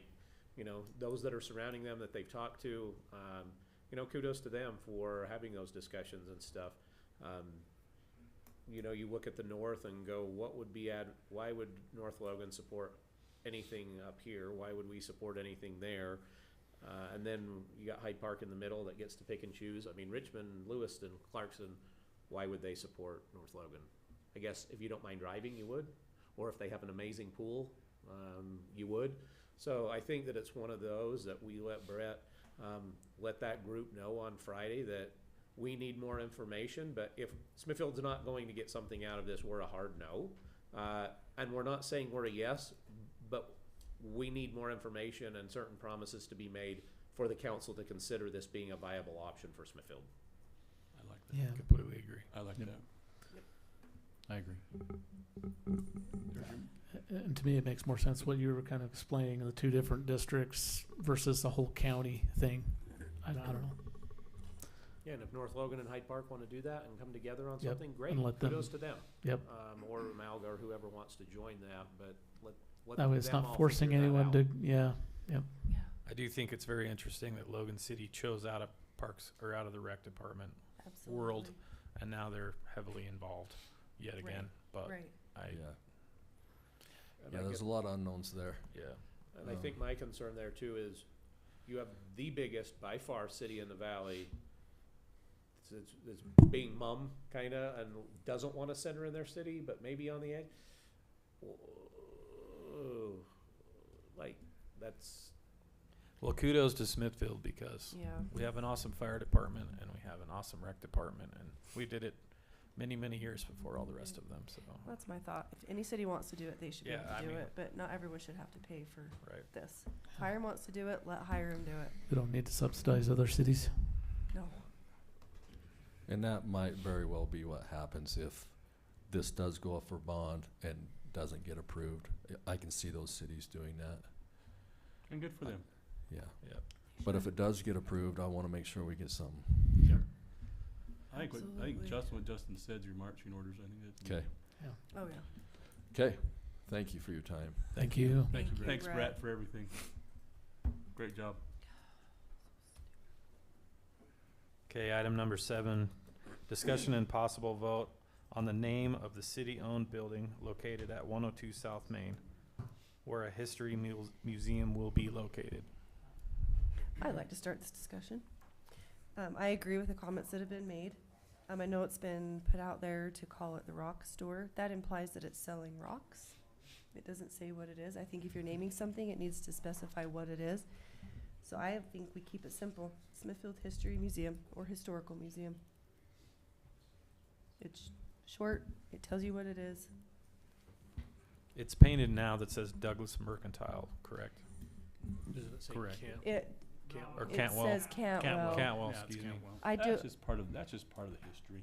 I was Yeah. gonna say, it's been what, 3 different buildings, and so maybe Yeah. let's not include any of those, cause right now it is a history museum, is it not? Correct. Yeah, I would add the word city in. I would make it Smithfield City Historical Right. Museum.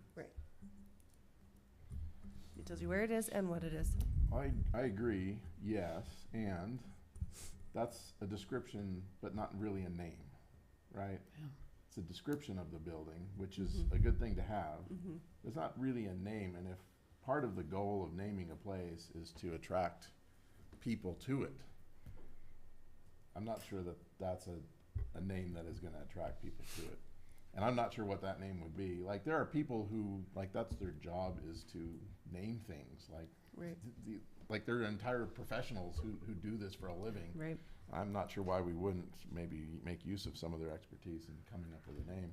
One of my ways of thinking about it is it was a mercantile from multiple different families. Like, we could call it the Mercantile, which gives it like a historical component. We could even call it the Mercantile Museum, like, that adds a little bit of historical component to it. It's more of a name than a description, but I understand also the simplicity of Smithfield History Museum. So I'm not settled on the right way to go. I know, You've never been pulled off the road at the Idaho Potato Museum?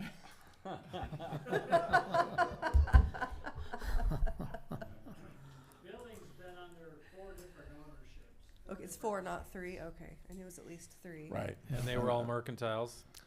No.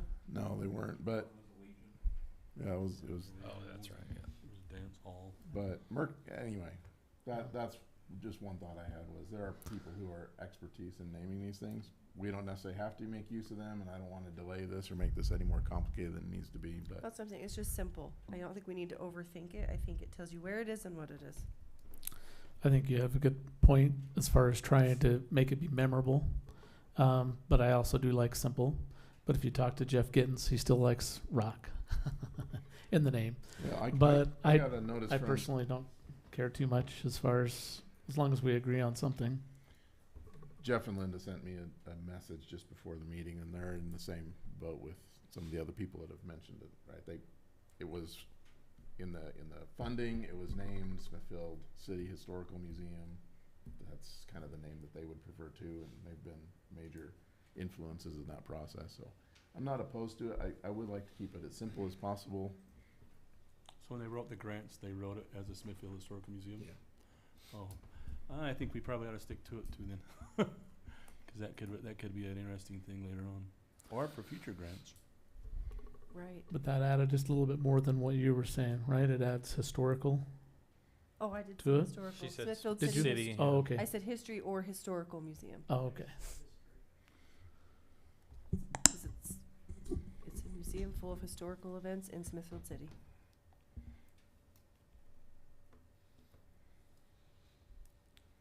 I think as long as it has a name, that'd be better than not having one.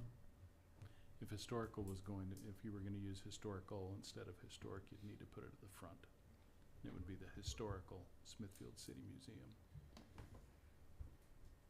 Otherwise, it reads weird, because it is a history museum. Right. And it is historical, but it is not the historical museum, because it's Right. brand new. Ooh. That's the English tutor coming out in me. I was gonna say. Somebody this correct is me if just I'm wrong. getting but too deep. Okay. I We're like gonna do it right. Let's I do like it. Smithfield City Historic History. Museum. Historic. Sorry. History. History History. Museum, sorry. Yeah. Misstated simple my is own better. thought. History Museum. I love Say it. if that's what they put on the grants, I just think business-wise. Match it. I'm okay with That's that. close. I'm match okay it, with that. 'cause Now, I think does will that, also help does for that mean future it gets grants. repainted, re-signed? No, we won't do any No. of that. It's just like mainly Yeah, we're starting all over. Isn't that what the sign already says? Doesn't the sign already say Smithfield History Museum? What does it say? The portable one out front, but nothing on the building itself. Yeah. I think this is more for us, Yeah. for labeling purposes, advertising purposes, that we just are consistent. 'Cause flyers show Rock Store, staff says Douglas Mercantile. there's Yeah. History Museum. So the Smithfield. portable one says Right. Smithfield City History Museum. Perfect. That was the same thing we were saying, Yeah. right? Yep, that's what we're saying. Let's do it. Are we ready? Yeah, let's do a motion. Okay. Entertain a motion. I would like to make a motion that we name the building south of us the Smithfield City Historic History Museum. Without the as part of the name, right? Yeah. Smithfield City History. Smithfield City History, History Museum. Museum. Perfect. I will second that. How do we vote? Jay? And then I will say yes. John? Yes. Chris? Yes. Jen? Yes. Todd? Yes. Passes. Thank you. Item agenda number 8, discussion and possible vote on opening sections D1 and D2 in the cemetery for burial purposes. Just a couple of comments on that. Appreciate Jeff Barnes's comments, but we're very well aware of those trees. We've actually blocked out extra spaces around those trees. We'll be very cognizant of that if, to go down that road. We've blocked out, as you can see, the blocked out. Those are non-sellable at this time until the trees that never die die. And so, plus there's another little section there that's blocked out. So we're asking tonight, council, we've talked about it, nothing's changed from last month other than it's a vote. We would ask you to approve sections D1 and D2 for the selling of cemetery plots for burial purposes. D2 is cremations only, so they are half the size of the standard plot. So D1 is would be 100% regular plots. D2 would be cremations only. Our anticipation is that we'll be opening another full section before we think the cremation section will last a long time. But that's our proposal tonight, council, is that we would ask for you to approve that so we can do that moving forward. And then I'll address the comments later in my report about the east side and what our plan is and what we have there. With the exception of what we'll be talking about later on the fee schedule, are there any restrictions as to the sale? No. That we're, okay. So no restrictions, still non-residents, residents, okay. No change there, no Pricing changes in only. definitions, none of that, simply just opening these two sections in the cemetery. Okay. And then, yes, no restrictions. No restrictions, but also an addition to be able to buy back if people want to sell it, right? And that's on that fee is on the fee schedule. Yeah. And then there was a question if it's already in the rules, you can only buy two. That restriction would stay in place. We're not changing that either, not proposing to change that either. So simply, this request is just to open D1 and D2 with no restrictions, no additional restriction. Let's open it up. I make a motion that we support opening sections D1 and D2 in the cemetery for burial purposes. I'll second that. How do we vote? Jay? Yes. John? Yes. Chris? Yes. Jen? Yes. Todd? Yes. Motion passes. Item agenda number 9, discussion and possible vote on resolution 2026-05, a resolution amending the prevailing fee schedule for the city. Council, just a follow-up on what we've been discussing the last couple of months. I do want to walk through a couple of items on here just to clarify the proposal. So currently, we sell full burial plots at $650 for residents and $1,600 for a non-resident. The proposal for a full lot is $800 for residents and $3,500 for a non-resident. As proposed, we would be adding 2 new line items. We would add plot purchase half size for a resident and plot purchase half size for a non-resident. They're proposed where they are half the size at $400 and $1,750. The reason it does not say cremation on there is because if you wanted to buy a full-size plot for your cremation, because there may be one full-size plot in the cemetery that's close to your family, we would still sell that to you, but you would pay the full price. We're not going to go out and split those in half. So if you have a cremation, want to get it close, there are some proposed changes right now. If you look at cremation, I just want to explain towards the bottom, it says cremation resident $400, cremation non-resident $900. Currently that's the fees. We would do away with those 2 fees and go to new fees for weekday as well as weekend to match our current burial. Not sure why we didn't have that in the past, but we would propose that we make that change. So the $400, $900 would go away, and then we would implement a $500, $1,000 during the weekday and $600, $1,200 on the weekend, is how it's proposed. And then the other fees, we are proposing to leave infant fees alone.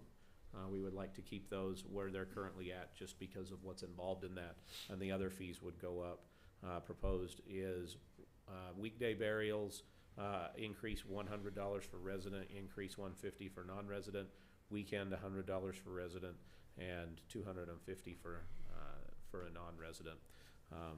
Then it would also add in that the plot buyback, $400 or the amount paid upon the purchase, whichever is greater. That way, if you bought one at the current price, you would get that back. But if you have some that were from 100 years ago, we would love to have those back.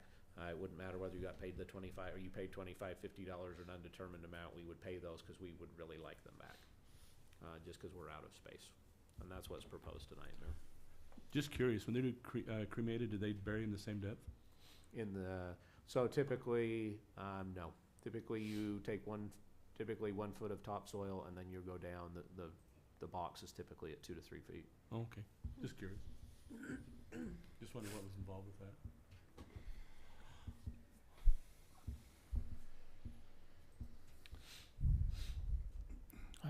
I like what's being proposed.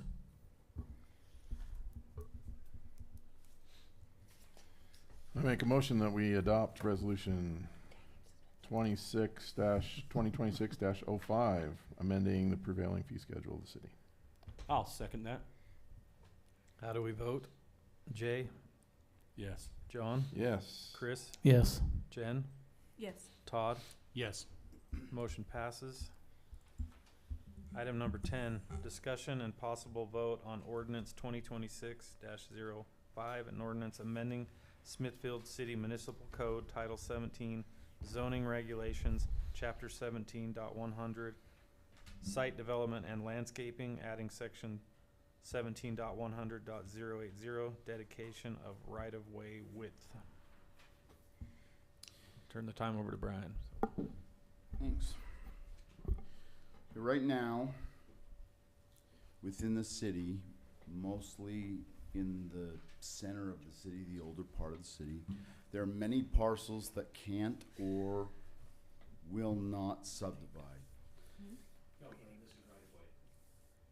I know. Oh, I think it's a matter, I'm sorry. No. They won't subdivide or they can't subdivide. And currently, we only require the right-of-way dedication for parcels that subdivide. However, there's an issue within that part of the city where some people have dedicated the right-of-way already on those single parcels and some people haven't. So property lines tend to go in and out and in and out, and they're very irregular. This code essentially, when boiled down, says if a parcel, a single parcel that doesn't subdivide, builds a new residential structure, then it has to dedicate the right-of-way. That's all it is. Yeah, and let me say this, we'll get to the next one, but the Planning Commission has approved this one. They changed some of the words up on the next one, but they have approved both. And we'll talk about that next one in a moment. Any questions? And just to clarify, this does not impact any existing parcel. If your home's already built and all that, you're already right. This is only new construction. And that's why new it says, development. so new residential homes.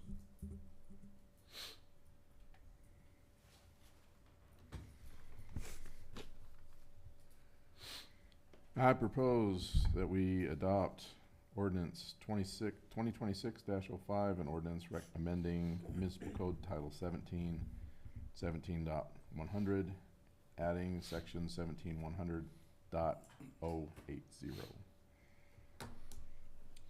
You're moving this meeting right along. We have a proposal out there, but I do have one point of clarification. Okay. If we could. Yeah. You just said residential. Does this not apply to commercial also? This does not apply to commercial. It's already in commercial. It's already in commercial. Commercial already has to do that. Okay. Yep. That's already in the code. Good to know. Thank you. I'll second John's motion. How do we vote? Jay? Yes. John? Yes. Chris? Yes. Jen? Yes. Todd? Yes. Motion passes.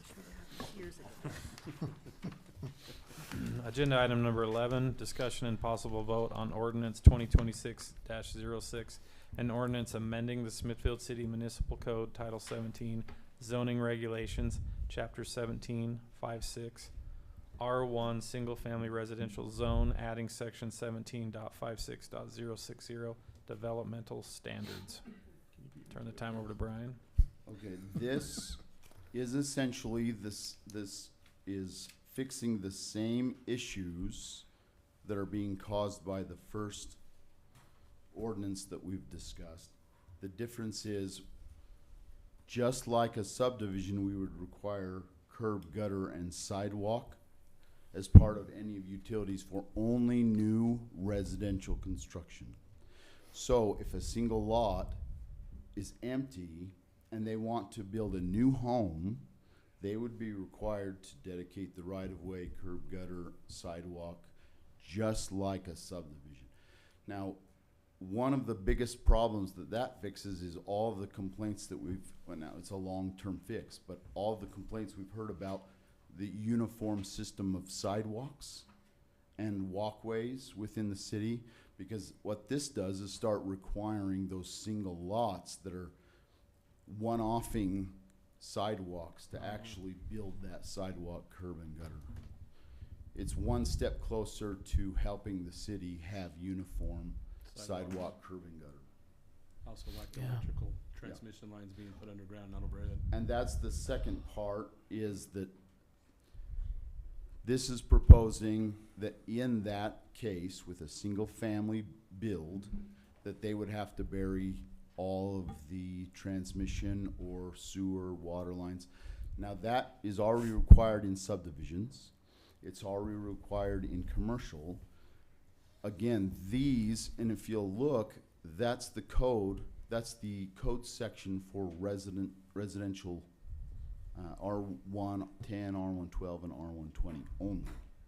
So this does not include commercial or large subdivisions where they rezone and have to do all this anyway. They have to do that in those instances. This is only for single parcels that build a brand new home. So what you're saying here is, so I understand it. I have existing home A, existing home B, there's a lot in between. Somebody comes in and builds in between, they have to do all this. Yes. Okay, simple. That's great. I think we need that to help build our infrastructure. That's where we're needing to move. Right. So There have been a lot of people back and forth having comments and citizens having comments about that. So this is one of the ways to take care of a lot of those concerns. Doesn't resolve the issue of when they misplace the transformer though and make the sidewalk have to go around the transformer a little bit. Yeah, in most cases that'll fix it. The truth is, when it comes to power, they do what they want. We tell them, and in most cases they'll move it out.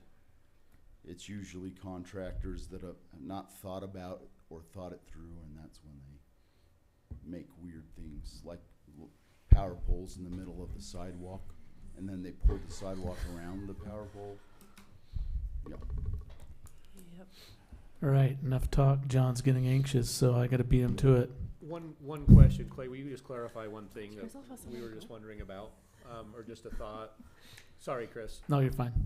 Should it be all new, should it be all new distribution, Clay, rather than transmission? Does it matter? Is it the same? I'm just thinking out loud, just that one word.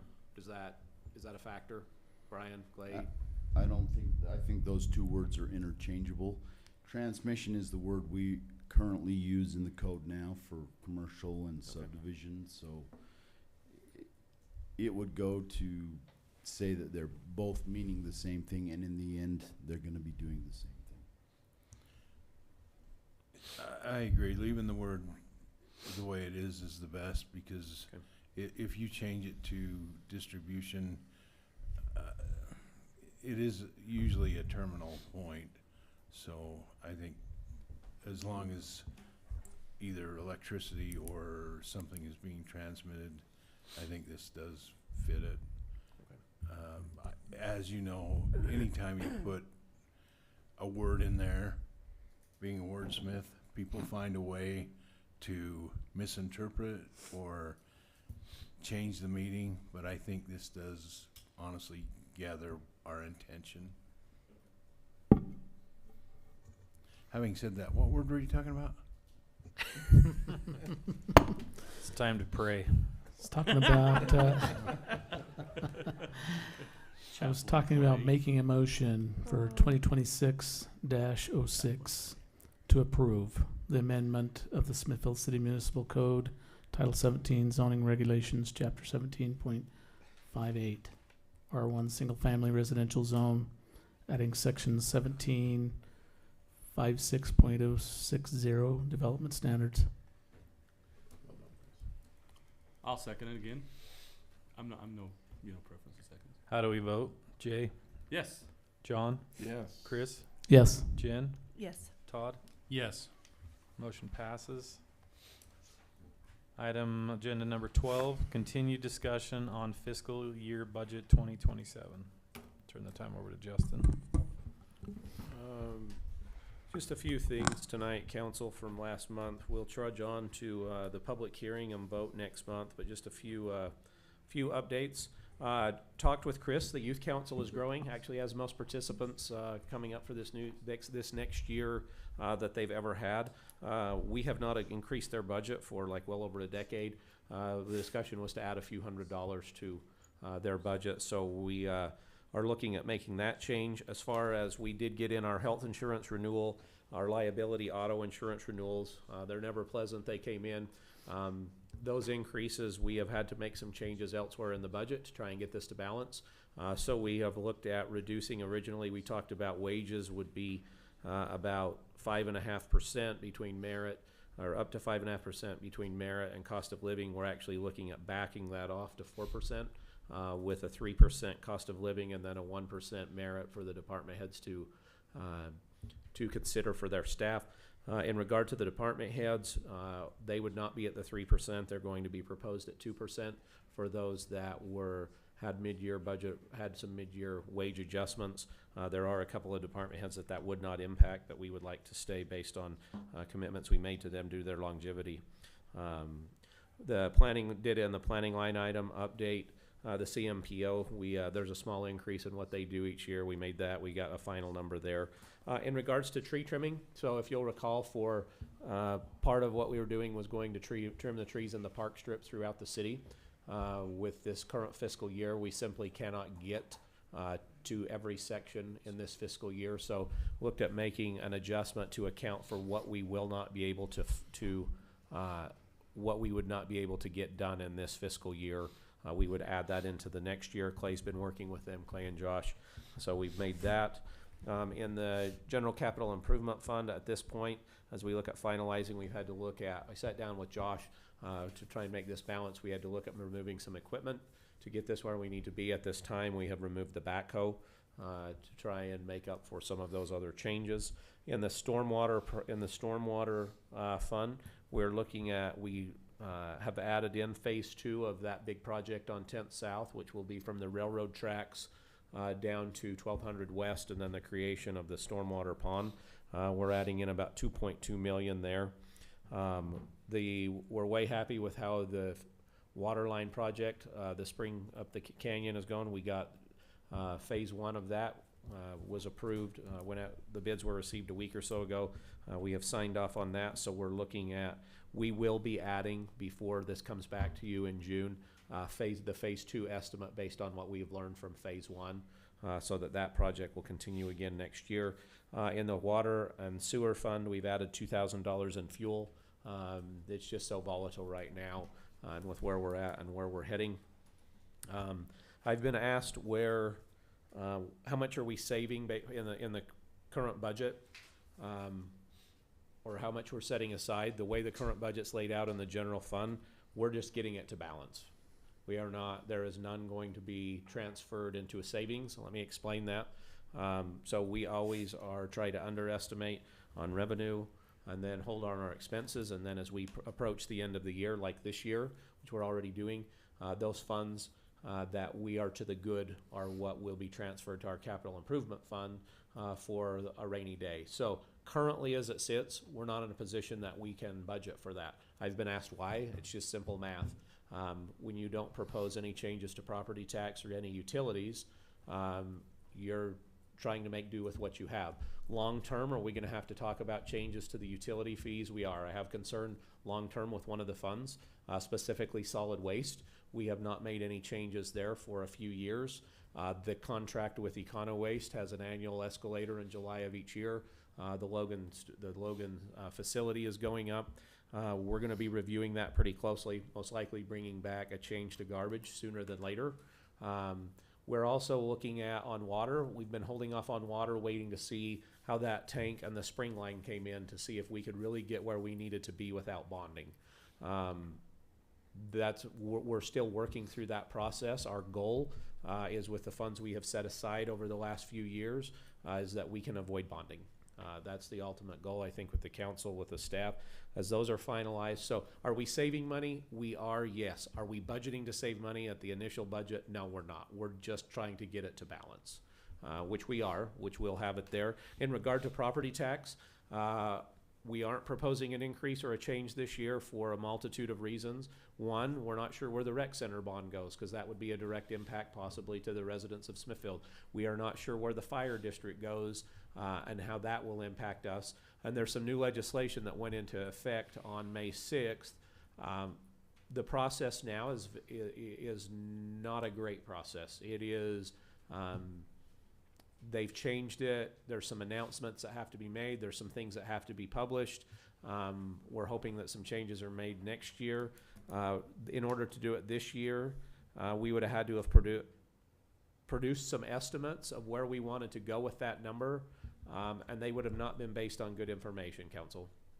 They would have, I'm built to give you the best information we can along with the department heads. The estimates we would have been forced to give you this year would have not been reasonable.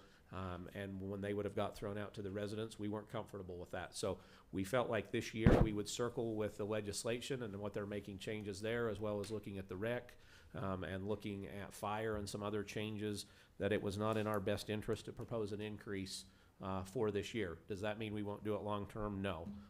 We're actually learning through the process this year. As some of the other cities go down this road that are forced to. So will that be circling back? It absolutely will, as will we. We are working with the department heads to come up with, how do we take care of our buildings long term? What do we want to spend there? What do we need in the next 2 to 5 to 10 plus years? Working with Clay and Josh on putting in writing. We have a plan. We replace a certain amount of water line every year, a certain amount of sewer line. We're going to bring that plan to you long term after the budget's adopted, showing you what we have on the horizon and those estimates, because it's multi-millions of what we need to do. But we've tried to be really good about just spending as we go and not bonding. But there will be some information on that as we circle back. So right now, those are the few changes we've got. It will circle back. I do have a question for you. If there's anything that you don't like, that you want us to change, that you don't support, you want to see us increased, we would love to have that, because our ultimate goal is to have this thing ready to take to the residents in June for a hearing and vote of that. We do have to adopt it in June. State code requires it's adopted by June 30th. Well, ideally, we would like to do that at the next council meeting, I believe on June 10th. So we're open to your thoughts. If there's things you don't like, if there's things you do like, what are your thoughts, council? Where do we go with this? I mean, we're going on, we've been talking about it since March. We've tried to be really conservative in what we're doing. Some of the departments will have no equipment. We need to budget for that long term. We are coming up with a plan there, council. I know that you have asked for that, but that's not something simple to come up with this with a short term.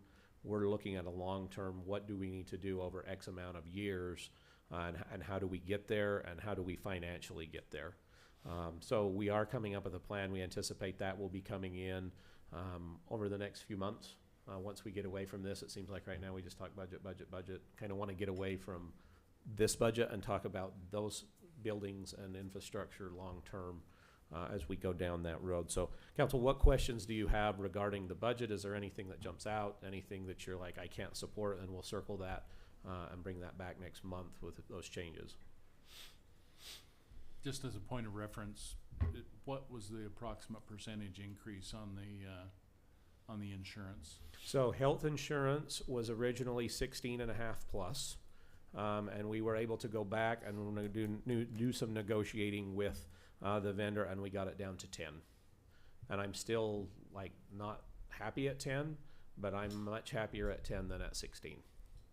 16 plus. So health insurance, honestly, is as we go into budget season, it is our number one concern. Health insurance is out of control. Let's be honest. It's not good.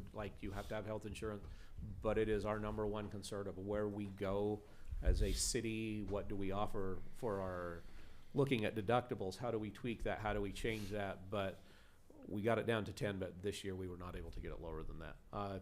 The insurance, like liability and stuff, just simply went up because we're just adding equipment. Like we didn't have a big leap there. Workers' comp, not a big leap. It's just workers' comp's 100% based on payroll, on actual payroll. Pay an estimate in July, and then it circles itself back around, and you pay based on actual. But health insurance will always be our one biggest fear, and then it's locked in for. It is locked in for a period of 12 months. I just want to say thank you to you, Justin, and your department heads who have done such a good job of being thoughtful about this and being prudent, running a lean operation. I think it's just awesome that we're in really good fiscal situation. These projects coming in that we're being able to pay for out of the budget without bonding, I think that's just outstanding and fantastic. And I love that we're looking forward to what kind of attention do we need to give our aging buildings and infrastructure. How can we kind of start looking ahead and setting aside funding for replacing equipment and vehicles and planning for future parks? And like I'm glad we're starting to keep those things in mind as well. So thank you for addressing those. The one item we will be looking at that we will for sure add next month, knock on wood, is the county council should be approving RAPS tax. They had a discussion last night. They did not vote. We've seen some preliminary numbers of what's been recommended by the board and those involved in that. We are very, very excited and hopeful that it goes with that recommendation. It will be a huge benefit. There is consideration being given to all three of our submittals. Excellent. Awesome. Yeah, that's great.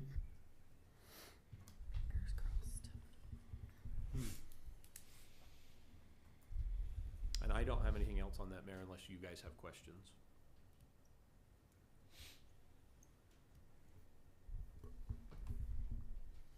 Good. Good questions.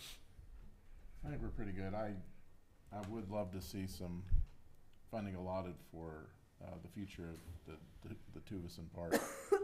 I don't know if that's possible in this budget. It sounds like we're pretty tight, but I keep thinking that is going to be a big project. It's going to be an expensive project, and it's going to take time. And I would love to see us have an ability to start setting aside some money so that we can build that fund, so that in a number of years we can really move forward on that. If that doesn't fit in this year's budget, I mean, I understand, but I also am mindful that we have rec needs and we have citizens who are wanting it. So I'm just speaking to that issue.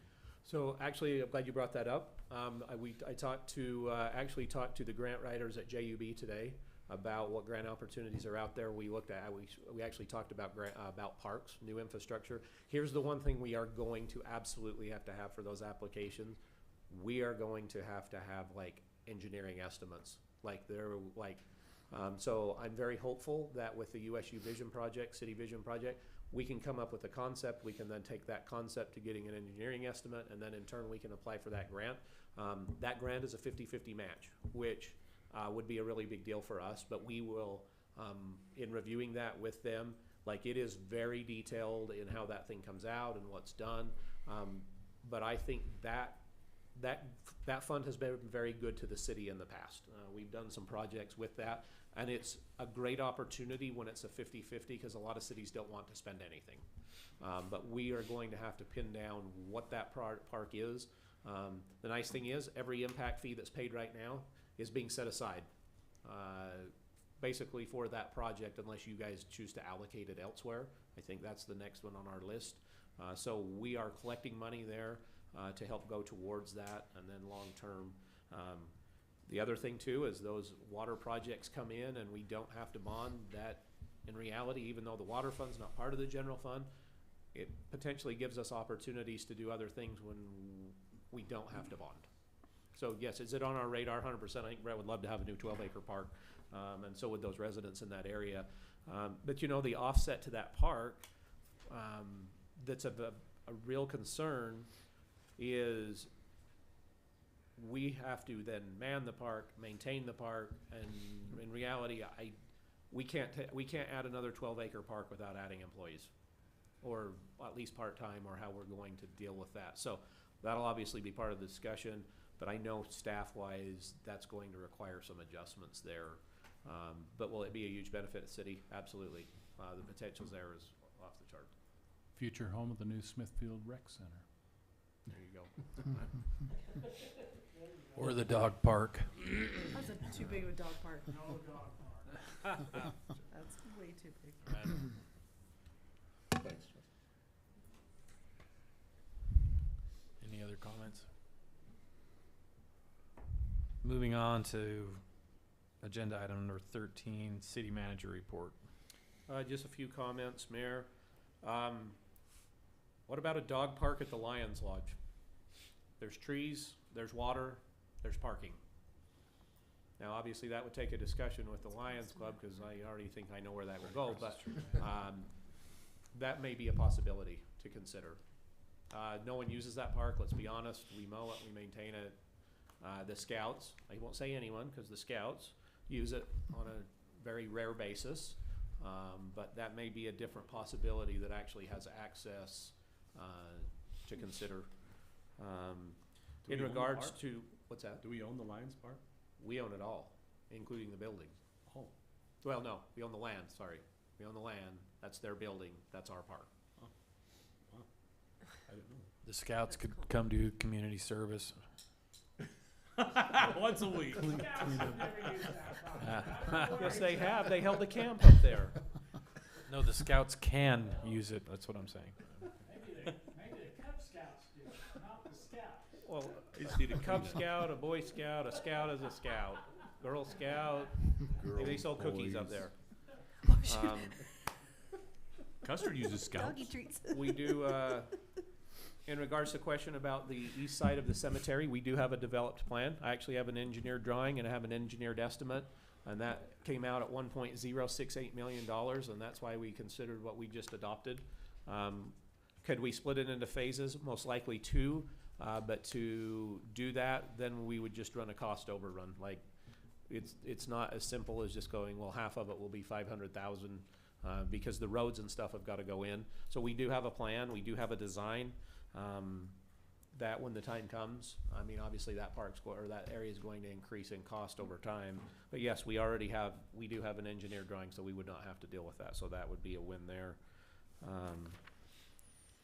We had that discussion with Alltech, I believe last month. They came in and offered some solutions or some things where actually I met with them today. We are in the process of doing pen testing for the entire city.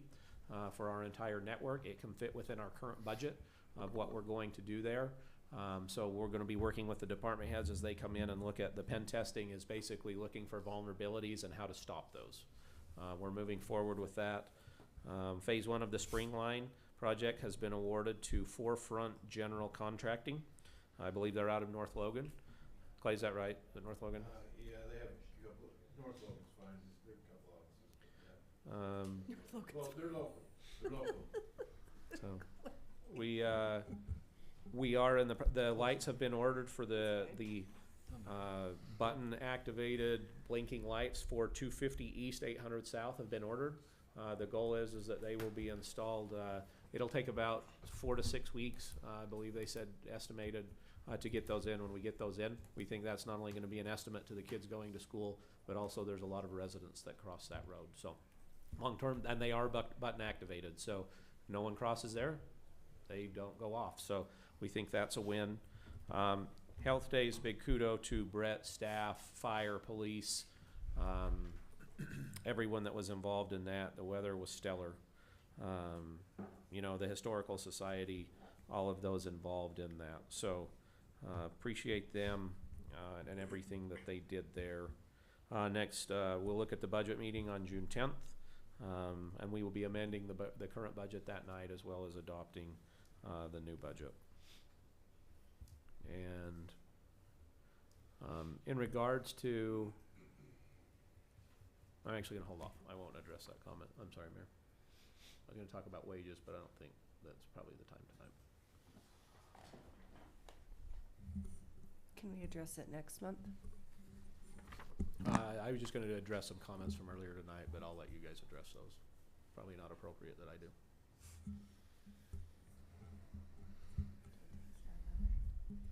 I don't have anything else, Mayor, unless you guys have questions. So we'll now move on to agenda item 14, council member and mayor reports. Anyone like to go first? You're looking at me. How's the skeeters? What? The Mosquitoes. mosquitoes. Oh, the mosquitoes? Well, I tell you what, that's quite a complex issue. Actually, you know, it's kind of impressive what they do with that, with the fogging that goes on at nights, and then also they've got all their staff now with all their people who go around on the four-wheelers and go around do the larvae and all that stuff and prevention there and everything. And but they're predicting because of the mild winter we had, it's going to be an interesting year for mosquitoes. So right now they were saying also that the West Nile virus is not out yet, but they expect it to be. So, and it's the type of mosquito. I didn't know there were so many various. I thought it was just mosquitoes. But anyway, it's the type of mosquito that carries the virus is not quite active yet. So that's what's going on. The fire district, we go round and round, but you know, it's quite a complicated issue because of all the different various fire departments and the very different states they're in, the south end versus the north end and everything. And it just, there's a lot of discussions that are going on, a lot of meetings are going on. County exec has really proposed some things. There's some merit to it, but it's just ongoing discussions. And mayor sits on the fire board and represents the city very well with that, and also the other citizens in the north end. And kudos to him for being willing to do that because it is an interesting process. And then also Travis and the police department. You all see we're going to have lieutenant interviews next week. I've seen that today, Travis. We got off that, so that'll be working as well. One of the other things we're working on too is we're working on the emergency preparedness. I think that's an important problem we need to start working on with the city. We've talked about that, and I need to really start working on that. So a lot of things are going on in our community and in everything. I noticed tonight, this kind of interesting side note as I was coming home, I heard a big old announcement come out for the windstorm that was up north, and you know, they were experiencing 16, 70 mile an hour winds and stuff, and so we need to be prepared. So other than that, Mayor? Thank you. It was 75 mile an hour gust at the airport. Did they I saw a bunch of branches down on the driving in here tonight. So We were worried that the bus you were driving might have been turned over. No. You drive into the wind until you hit the underpass. John, would you like to go next? You bet. Normally the chamber meeting has happened before council meeting, but the chamber is actually meeting tomorrow, so I haven't got the latest. But I do know they held their golf tournament and their pancake breakfast during health days, and I just think those went off very well. So I think things are going well with them. The library has gone live on their new software, and we're hearing good reports, so that's great. That's great. And our board meeting will be next week. Yes? Actually, the 27th. The 27th, okay. Because next week we'll be out at the. Oh, right. Yeah, you're getting ready to go to that conference. Okay, fantastic. So I look forward to meeting with the library board again. And in terms of trails, the contract has been for the next two legs of the Bonneville Shoreline Trail has been awarded to Sunrise Engineering. And so we are now kind of having monthly meetings with them and moving that project forward. So I think things are coming along. It's looking good. It's looking good. So that's what I've got in a nutshell. Thank you. Thank you. Let's go down the line here. Sounds great. Our youth council's doing amazing. If everyone shows up this next Tuesday night, we'll be having interviews for them. If all of them show up that have applied, we'll have 15 more youth council than we had last year. So you can see, even just getting a shirt for them, by the time you add all that up, it ends up being a little bit more of cost. So appreciate Justin thinking about them. They had requested that because they've kind of been tight on funds. But they're doing a great job, and they'll take a little break during the summer. But all of the new people have been put on a group and are already talking and that kind of stuff. So the seniors are doing awesome. I didn't ever check. I'm assuming that they got their clock fixed, Justin? Yes, I have a brand new clock. Okay, so they haven't been complaining about that, so I guess that it's working. I did do a survey. I was just curious to see what the seniors thought, about the cemetery plots and all that kind of stuff. Out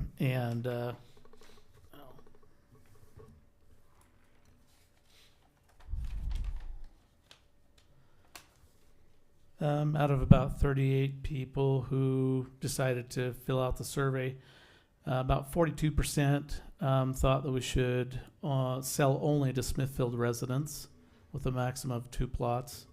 53% thought that we should sell to residents and non-residents, and charge more for non-residents with a maximum of 2 plots per household. And only 5% thought we should only allow purchase at the time of a spouse's death. So I thought that was kind of interesting, just to kind of get their viewpoint on things.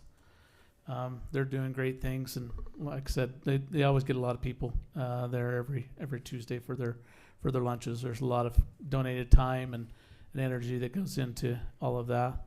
And even though you would think it's only a lunch, by the time, if you're not there early, you don't get lunch.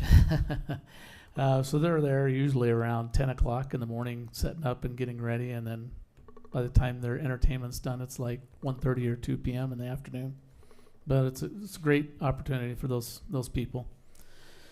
Also, we've had an opportunity to meet for our second time, and I think we're making some good progress with our community planning and engagement committee. I think we've got some great things going on there, and being able to kind of couple that with our USU group, our partnership there, and moving forward with preparations for Utah Main Street program. I think we're making some good progress there. So I think that's about everything that I've got. Thank you. Jen? Okay. We just had an arts council meeting the other night. They talked about what went right, what went wrong with the Chalk Art Festival. It was still very successful. They had, I believe, just under 30 applicants. I don't know if you guys had a chance to go see it. It's amazing, amazing. They did talk about moving the Chalk Art Festival away from Health Days just because weather is an issue. People are busy. The younger kids had to be checked out of school. I didn't realize this, but kids were getting checked out of school. So the Arts Council is kind of thinking maybe we make June the Arts Month because they already have their summer concerts. So why not have the Chalk Art Festival be ready to go before that first concert for the summer, for June, and just kind of make it, you can come see the chalk art, have the concert, have food trucks, different things, and just kind of have it be like a kickoff to summer, Arts Month. So they're toying with that idea. The only issue I have with that is sprinklers. I mean, you go from elements to sprinklers needing to be turned on at some point. So we're still mulling over that. We have some time. That's just something that kind of they talked about. Another little fun project that they're doing is the Arts Council is full of ideas. I call them my Hallmark committee because I love it. They're all the fluff. So they're talking about utilizing the lampposts and having signage for events go on the lamppost. And when we're not advertising for things, having our city logo beyond that. They're looking for cheapest, most efficient ways of doing that. Just to add that's a great idea. Some beauty to the main street, but also some advertising for different events that go on. Just because the more they plan, the more we're going to need to advertise. So what's the most efficient, cheapest way of doing that? Yeah. So they're still looking into it, but I just thought I'd let you guys know that's something that they are looking into. Jen? Yeah. Quick question on the chalk art thing. Yeah. I think it was awesome. I got a chance to see that, and there was some real great talent. I thought it was cool. There was actually quite a few youth that actually signed up for it. There were a few people that were asking why there was a charge, or you know what I mean. And I don't know if there's a reason behind that, or if there is, and we're actually discussing commitment thing, or if it's it is a commitment thing. It just kind of make sure that they're there because a lot of time and effort is put into it. So it kind of ensures that you are going to show up. With that $10, they are provided the chalk and a city T-shirt. Oh, yeah, I didn't know that. And then, that money goes basically to the pot, to the winners. Okay. So, yeah, thanks. but we're still toying with the idea of do we make them anyway? Yeah, or another thing up in the air. As maybe new the things youth, maybe progress- the youth is just a little bit less than adults or something like Right. that. I And don't they're know. even talking about making more specific categories to make it a more fair playing field. Yeah. Just having more categories. So things you learn. I mean, this is our second year, so Yeah. they're learning, just throwing out different ideas. So Doing awesome. yeah, it's so great. I didn't realize we had so much talent between the musicians cup and the chalk art. It's amazing. We have so much talent, and I would like to find more ways of them being able to showcase that. The first concert is June 5th, which is only in 3 weeks. That's at 7 o'clock. We've got food trucks lined up. It's going to be really fun. There's a lot of variety of music and different things this summer. I'm really excited. Let's see, we talked about that. The ambassadors had a really busy health day week. They showed up to all the events. They did awesome. We had a lot of positive comments about their willingness to serve and how they interacted with the kids at the bike race and the inflatables and the parade and all the different things. So they are awesome. We've got a parade again this Saturday, and they're awesome. They're asking for ways to serve. They want to do things. So if you guys have any ideas, they do want to go to the senior center, so we'll need to talk about that. They would love to do something with them. Yeah. So if you guys have any ideas, they're ready to go. They want to serve. So if you have any ideas, let me know. Before my time is done, I just kind of wanted to address some comments. The department heads had not had a merit increase since from 2019 to 2022. Anybody who works a job does need a raise, and the department heads were given that money to give it to their employees as they see fit and necessary. Taxes were not increased for that to happen. That did happen in December. We are aware of that, so we are taking that into account. We do need to be competitive, or we are going to lose all of our employees. That's the fact of the matter. We have to. We're the second largest city in the county, so we do need to be competitive without having it be such a impact on our residents. And the wages are spread all across the different funds: water, sewer, general. So if we can find ways to pay our employees and be reasonable about it, I do support that. And I've always supported it as long as the department heads are giving it to the residents, or not residents, their employees who deserve it. Anyone who works a job will not stay if they have not received a raise. Cost of living is a huge thing. My husband's working 2 full-time jobs. It's just how it is. I don't know what else to do about it, but I just wanted to address that. And I also want to clarify that we are not pulling wool over anyone's eyes. We cannot be more transparent. I really have a hard time with people saying that we're being sneaky and not transparent. If anyone has any ideas on how to be more transparent, we are more than open to it. These meetings are open. As a resident, I think that it's your responsibility to attend these meetings and be educated. If you are a renter, by all means, you are a resident. Come to the meetings. Be prepared. We have minutes. We have YouTube. Come to the meetings. We have the 3 things. We have an updated, beautiful city website that you can access. And if you don't have internet, we have a library with free access.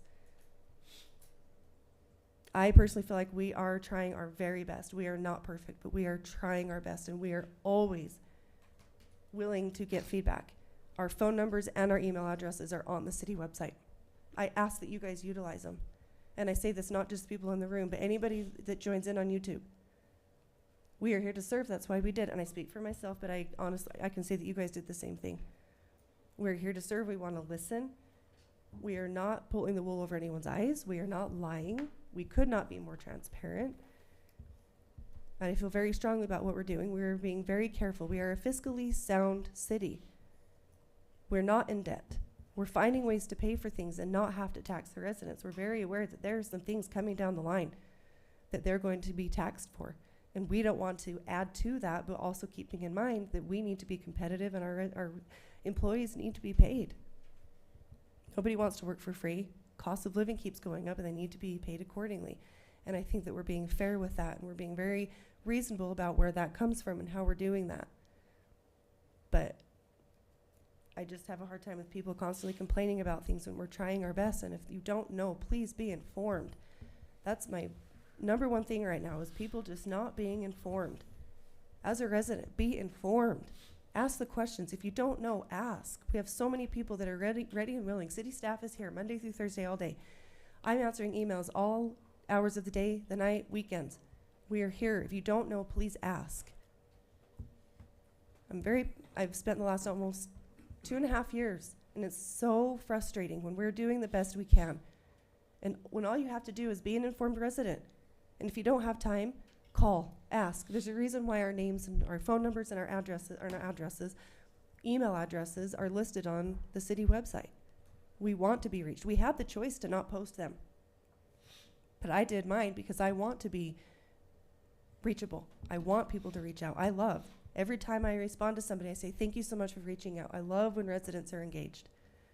This is just something I wanted to address for a long time, and I just felt like tonight was a good time to do it. But we need to work together. Don't just assume the worst of people. If you don't know, ask, be involved, be an informed resident. Here, here. Thank you. Thank you, Jen. Ready for me, Mayor? Yes, sir. Todd.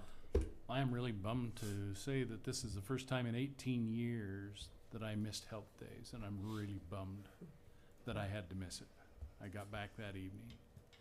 But we had a lot of good things happen in my areas during that. Hopefully everybody got the chance to go over and see the Smithfield City History Museum. Across the street, obviously not a finished work yet, but certainly a work well in progress and a work that we can be proud of. I think Jeff and his staff have done a phenomenal job with prepping that. Some things with advice, some things without advice, and that's great.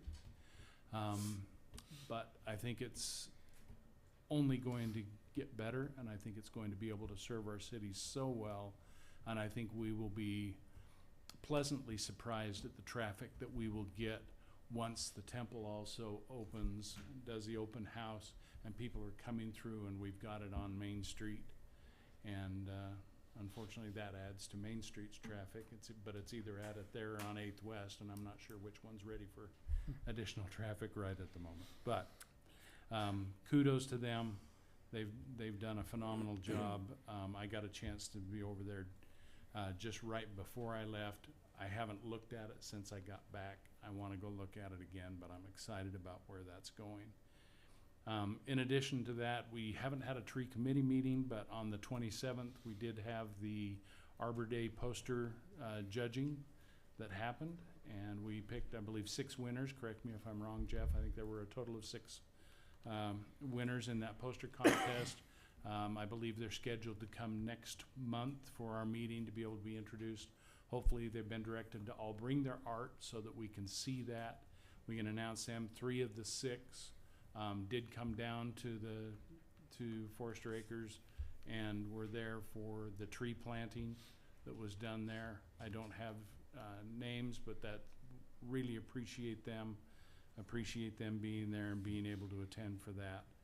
And just a reminder that we do have on the 20th the tree planting activity that has been gone on. I need to re-get the details on that. I think we had looked at potentially trying to be able to move that to a weekend, but it was a little too late to be able to do that. So groups are just doing great. I'm super excited to hear that we have reason to be cautiously optimistic on the RAPS tax, because that will continue to help the Historic Society with what they're trying to finalize, and hopefully that will help with some of Brett's concern. Well, I guess they're not necessarily Brett's concerns up the golf course, but some other areas where that's really going to be able to be useful if that really works out well. So I'm excited for that, and we will be having a tree committee meeting, I believe, in June, so I'll have new data to be able to report there. Thank you. So I'll do my mayor's report. I prepared some remarks here, so some of them have been mentioned already, so if it's a duplication, I apologize. But first I wanted to express a big thank you to everyone involved in Health Days. There are so many individuals, groups, volunteers, and staff members, sponsors and organizers, community partners who contribute to making the event a success each year. Please know that your hard work, time and dedication are very much appreciated. Health Days continues to be a tremendous community event because of many people who come together and make it happen. I think we had 114 entries in the parade, is that? And some unannounced and unscheduled ones too came. I think Walmart Semi was one of them, but you wouldn't believe how many people love that, so. The fire district discussion continues to be a work in progress. Conversations are moving slowly and thoughtfully. We appreciate the continued cooperation and dialogue in the discussions that continue. If anybody has any questions about that, I'm happy to fill you in kind of where we're at. But activities surrounding America 250 are ongoing, and we will continue to be advertising by the city about those as they come about. Encourage your residents to stay involved and participate in upcoming events with a major celebration currently planned for Sunday, July 5th. There also is a parade. Lisa's asking for anybody that wants to ride in that parade for Black and White Days too. So she's open and happy to have anyone else that wants to come. City also appreciates our partnerships with neighboring entities, including Cache County and Hyde Park City. Just this week, there was a meeting held to discuss the long-term connection of Wolfpack Way in Hyde Park, from Hyde Park to Smithfield. These discussions are ongoing and will continue over the long haul, not only regarding this roadway connection and others as well. Continued communication and cooperation between communities are important as we plan for future growth and transportation needs. A new change for this election cycle, so everyone's aware, candidate signs that are running for elections can now be allowed in the park strip and in front of a home or business if the property owner gives permission for this to happen and for the signs to be there. In the past, election signs were not permitted in the park strip or the Mo Strip. This is a statewide change and not something unique to Smithfield City, just so everyone's aware. I'd also like to thank everyone who has been involved in the general plan update process over the last couple of years. A great deal of time, effort, and public input and discussion has gone into updating this important document. Now that the document has been updated, the Planning Commission has been tasked with reviewing the portions of the plan a little at a time. If changes are needed, those recommendations will work their way through the process and eventually come before the council for consideration and adoption. The general plan is intended to be a living document and can be amended as needed moving forward. And then the last thing I had, Justin addressed earlier, was about the crosswalk signs. So that's all I have is for the mayor's report. I'd also like to read this, the Arbor Day, celebrate Arbor Day. Whereas in 1872, J. Sterling Monson proposed to the Nebraska Board of Agriculture that a special day be set aside for the planting of trees.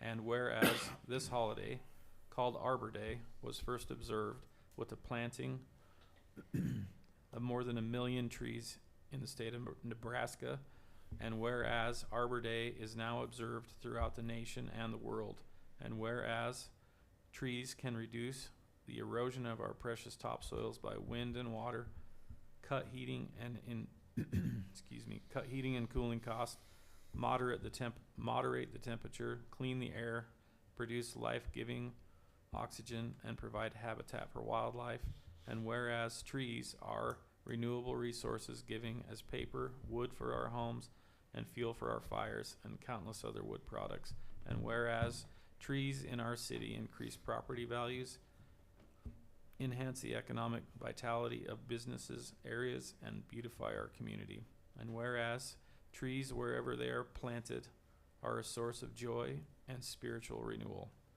Now I, Aaron Rudy, Mayor of Smithfield City, do hereby proclaim Saturday, May 9th, 2026 as Arbor Day in the city of Smithfield, Utah, and I urge all citizens to celebrate Arbor Day and to support efforts to protect our trees, woodlands. Further, I urge all citizens to plant trees to gladden, to gladden the heart and promote the well-being of this and future generations. dated this 13th day of May 2026, signed Aaron Rudy, Mayor of Smithfield City.